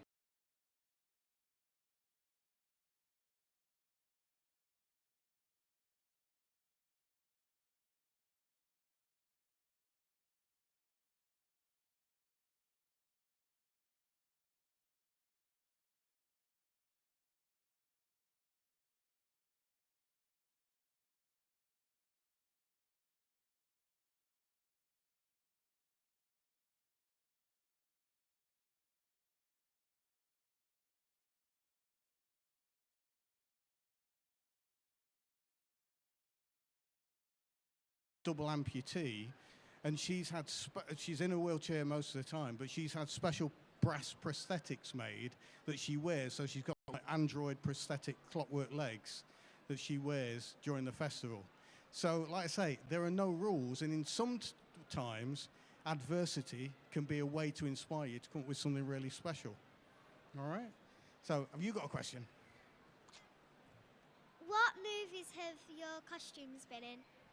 Oh, that's cheating. That's a different topic altogether. I've worked on a few big movies such as, I don't know. My first big one was Robin Hood, Prince of Thieves, Troy, Gladiator, all that sort of thing. But that's not what you were here for. This is about steampunk, not me hitting Russell Crowe, you know. What music is it at your steampunk? Now, that's a great question because there's no single sound. We've got steam-powered giraffe, and how do you describe steam-powered giraffe's music? It's great. It's amazing.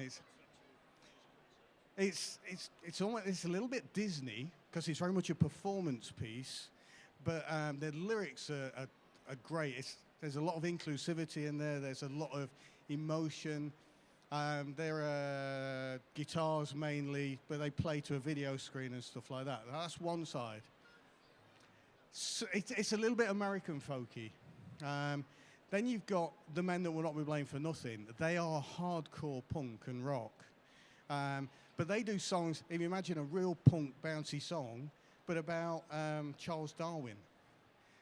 So it's like, Charlie, Charlie, Charlie, Darwin, Darwin. And then it gets into swear words, but that's by the by. Sunday Driver. Sunday Driver are Anglo-Indian fusion. So the idea of Days of the Raj and stuff like that. And they've got tablas and sitars being played alongside saxophones and harps. And that, there's no way of describing it. And 2 asylums ago, we had Kuljit Brahman, who got one of the Oscars for Slumdog for the music. He guest starred with them on stage, playing his tabla. Who else have we got? Mr. B, Chap Hop. Anybody like Mr. B? Professor Elemental, very much steampunk. They're both playing the Asylum this year. So the music is very eclectic. There's no single sound. And then you've got Thomas Truax. Thomas is an American artist. He's mad as a box of frogs, and he wouldn't mind me saying that because he's a mate of mine, and he makes all his own instruments. So he's got like a wheel with extendable aerials that plays on bells, and he extends it, and then he does a lot of double tracking, so experimental music as well. Any more questions? No? That's cool. So, where do you start? 1, go and look in your wardrobe. You will find clothes that you can make a steampunk outfit from. These trousers are, I'm being posh today, these are from Next. Primark, they do some amazing waistcoats. I've got a 3/4 length tweed frock coat from Primark that was 20 quid. Charity shops, hunt round charity shops. For the girls' stuff, this is using hitch and stitch. Loads of basically pinning straps on and getting a long skirt and bustling it up. And you can create a bustle skirt just by having tapes on the inside that hold everything up and pull it up. So costume-wise, 1, through your wardrobe, 2, charity shops, 3, go in the cheaper shops, and you can put an outfit together. The trick is to think of it not as costume, but think of it as clothes. Because if it's something you feel good in, rather than constantly having to adjust it and shift it, you can relax and you can have a good time. Props. Charity shops again. Car boot sales. There are lots of makers out there. We've got some good makers in the corner if you want to come and they will sell you stuff. But then you can make stuff like the gentleman at the back who self-builds all his gear there. You know, just by getting tubing, pipes, plumbing fittings, putting things together. Then use some of the sort of high-end cosplay techniques. EVA foam. When I first started doing, when I worked on Gladiator, a lot of the armor on that was real armor. But it wasn't working too well, so all the legionary armor we made out of plastic in the end because it worked better. And so techniques using polypropylene, sprayed polypropylene, and thermoplastics, which are now onto Warbler and that sort of thing. Polymorph. Anybody wants to come over, you can see a Star Wars Force Awakens helmet I made entirely out of polymorph. You know, the little plastic beads you drop in hot water and you can sculpt with. EVA foam. Get online, find Pepakura patterns to make breastplates and stuff like that, but tweak them. Use them as patterns to make pieces in EVA foam. Hit it with a heat gun, shape it, tweak it, and come up with stuff like this. Use leather. I'm one of these freaky vegetarian types. I don't like using leather if I can help it. I have to, unfortunately, for film work. But you can use plastics and cover it with fake leather. One of the best ways, I'm working at the moment on a big diving suit, which is all done in EVA foam with a plastic leather covering. So it's going to be like a big Bioshock-style diving suit and all look as though it's like armored leather, but just done with plastics. It's easy to play. The trick to making a costume work is Easter eggs and mashups. With this, the face hugger is what says it's Colonial Marine, isn't it? That's where you draw the hint that it's aliens inspired. Without that, you wouldn't get the Easter egg there of the camera. So using mashups and using stuff which is in, to use a psychologist term, the frame of reference, the literacy of whatever you like, you can tweak it. So whatever your favorite fandom is, if you're I'm going to offend people now, if you're a Marvel fan, yay! It's dead easy to do mashups on the superheroes. You can even do it with DC. My granddaughter is 4, but when she was 3 last year at Birmingham, there was a little boy dressed as Batman, and he was crying. And my daughter said to her, "Why do you think he's crying, Autumn?" She says, "It's obvious, Mummy. He's DC. He wants to be Marvel." But you can mash up superheroes. I did a mashup a couple of shows ago of Ant-Man, and I made a complete Ant-Man outfit. And then the artist was a guest in Hanover and at MCM London. I hooked up with him in the bar, and the greatest compliment ever, he said, "You can be the official Steampunk Ant-Man." So I got the Marvel artist to say, who draws Ant-Man, to say, "You're so cool, you can be the official Steampunk Ant-Man." So anybody can be creative, anybody can have fun. If you need to know more, come over to the corner where we are in the Steampunk Emporium, ask lots of questions, but remember, 1, life's too short to be boring, and be nice to each other. Thank you very much.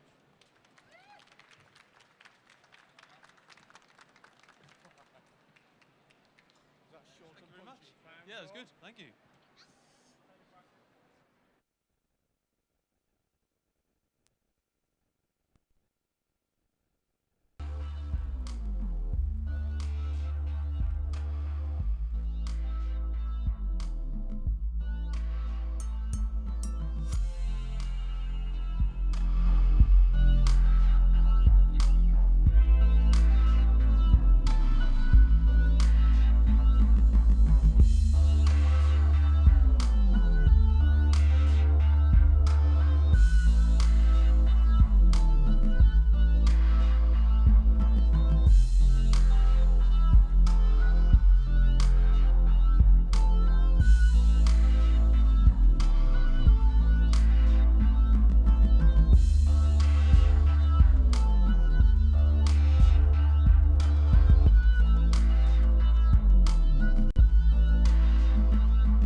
Down,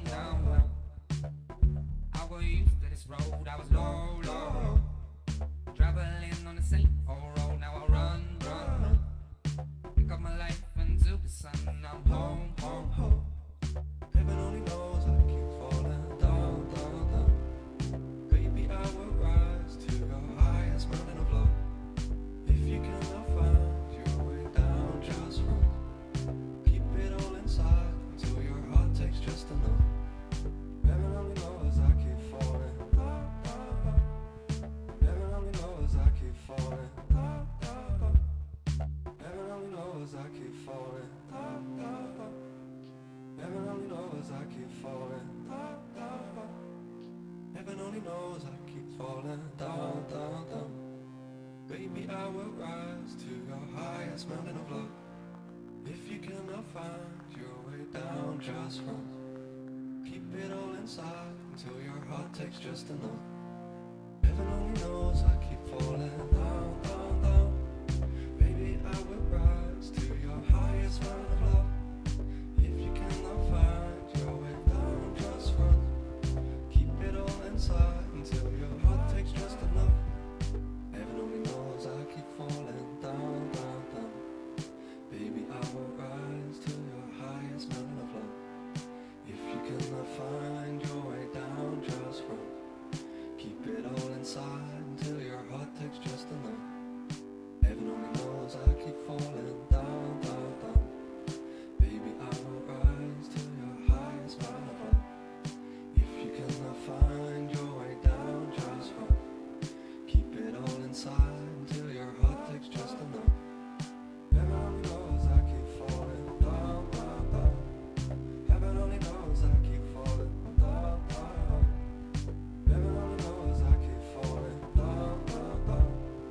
Heaven only knows I keep falling down, down, down. Heaven only knows I keep falling down, down, down. Baby, I will rise to your highest mountain of love. If you cannot find your way down, just run. Keep it all inside until your heart takes just enough. Heaven only knows I keep falling down, down, down. Baby, I will rise to your highest mountain of love. If you cannot find your way down, just run. Keep it all inside until your heart takes just enough.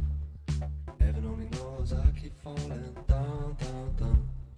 Baby, I will rise to your highest mountain of love. If you cannot find your way down, just run. Keep it all inside until your heart takes just enough.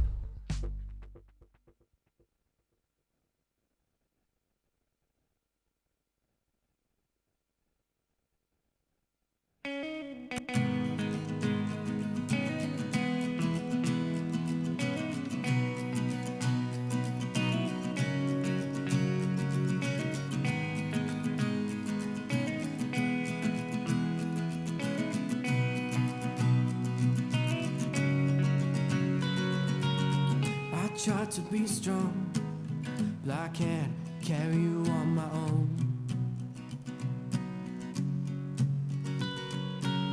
You found another, able to do it all alone.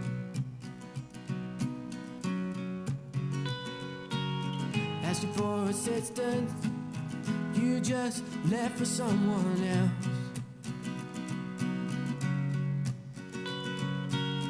I'll get an answer to see if I can prove myself. And I don't know what to say, and I don't know what to do. All I know is I want to spend my whole life with you. And I don't know where to stand, and I don't know where to stay. All I want is to get back your love from yesterday.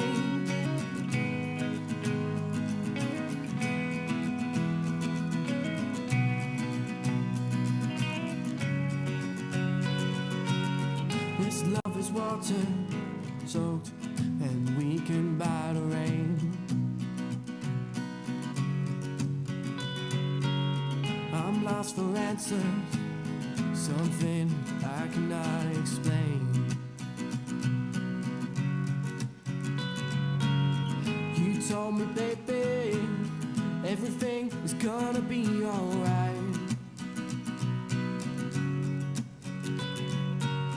So here I'm standing, alone and dark, walking in the night. And I don't know what to say, and I don't know what to do. All I know is I want to spend my whole life with you. And I don't know where to stand, and I don't know where to stay. I just want to get back the love from yesterday.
Hello, MCM Liverpool, how are you? How are you? I like it, this side's perfect. How are you? I like it, lovely. Right, so what we're going to do is we're going to get our last Bean Boozled done and dusted for MCM Liverpool. So what I want you to do, guys, is I want you all to get in here. I want you all to sit down. We've got prizes to give away with our Bean Boozled. And then we'll get you up on the stage. So come in, guys, we've got prizes to give away. We've got a competition here. And let's have some fun. We'll see you in a couple of minutes, so get round, guys.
Hello, MCM Liverpool.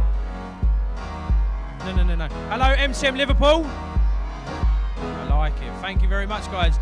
Welcome to this Buzz stage. This is our last little bit we're going to put out to you guys. Right, so, Bean Boozled. All you've got to do is come up, try one of these beans, win a prize. That is absolutely it. 2 different flavours. I'll tell you them flavours as soon as you've taken it, and we will go from there. Right, I need 5 people at a time to come up onto this stage. Steph, you can pick 3 from this side. I will take 2 from this side. Right, so we've got loads of beans in here, so don't go away, guys, because we're not going to go until this is empty, until the prizes run out. So, right, when I count to 3, guys, you're all well keen. I love it. All well keen. Keep them down. On 3, put their hands up. 1, 2, 3. Oh. Robin, Dennis, come round here. Remember, guys, it's not just this once. We've got a whole load sitting up here. Right, so if you'd like to come up on stage, be careful. What's your name? Where are you from? My name's Sonny, and I don't really want to say. What have you come dressed as? What's your name? Where are you from? Lydia, Liverpool. What have you come dressed as? Where's what? I like it. What's your name? Where are you from? Al. What have you come dressed as? Robin. I like it. Name? Where are you from? Jaden, What have you come dressed as? Like it. Name? Where you from? So we're in Liverpool. And what have you come dressed as? Not new. It's alright, no worries. Right, let's get these beans out. I'll tell you what they are. There you go, take that one. That is egg or popcorn, hold it there. That is stinky socks or tutti frutti, so hold it there. Baby wipes or coconut. Vomit or peach. Oh no, you can't touch, leave that one down, leave that. There you go. Booger or lime. He just doesn't want these flavours. Dog food or canned pudding. And booger or lime. On 3. 1, 2, 3. So it's all the curiosity of what's going on. What did you have? Egg. Oh. Stinky socks. Oh. Coconut. Dog. She's had enough. She's like, I ain't doing this now. Right, there you go. Oh, you've all won a prize. Round of applause for them, please, guys. Come and grab your prizes. And we're going to get more up here, guys. More.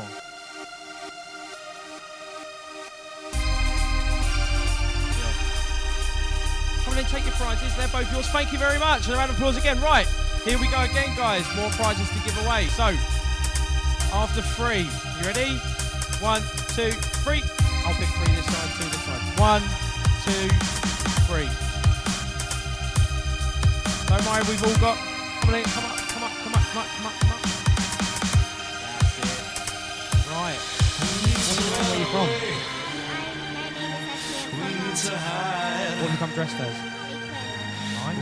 Name, where are you from? From Liverpool. What have you come dressed as? I like it. Name, where are you from? Aaron. What have you come dressed as? Name, where are you from? And what have you come dressed as? Name, where you from? And what you come dressed as? Name, where you from? Okay. And what you come dressed as? That's no problem. Right. So, basically, what I want you to do is take one of these beans. There you go. And I'll tell you what it is. Hold it. That's booger or lime. Another booger or lime.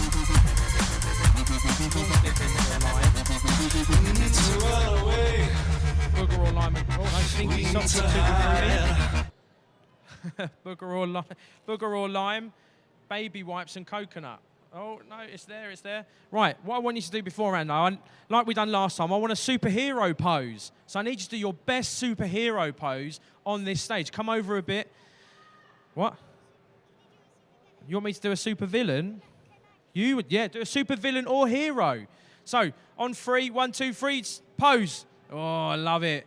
Now get that jelly bean in your mouth. Hold that pose. Hold that jelly bean. That's it. That's it. Go for it. Let's go. Oh. Are we chewing? Are we eating our jelly beans? Oh. What have we got?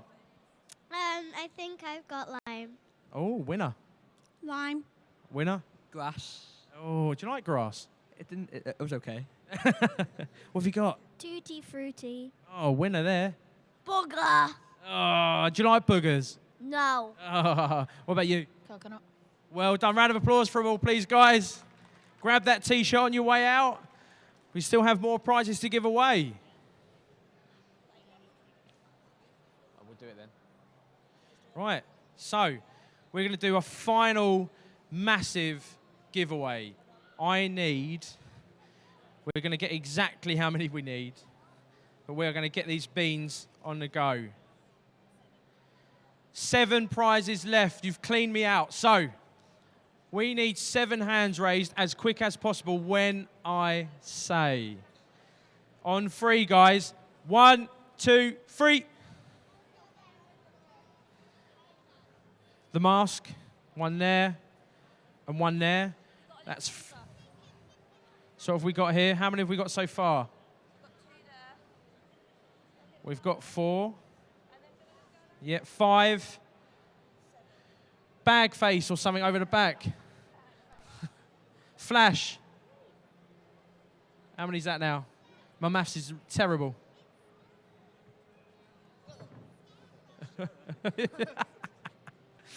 Right, 2, 4, 6, 7. Right, so we've got our 7, guys, without spilling anything. Right, so what's your name? Where are you from?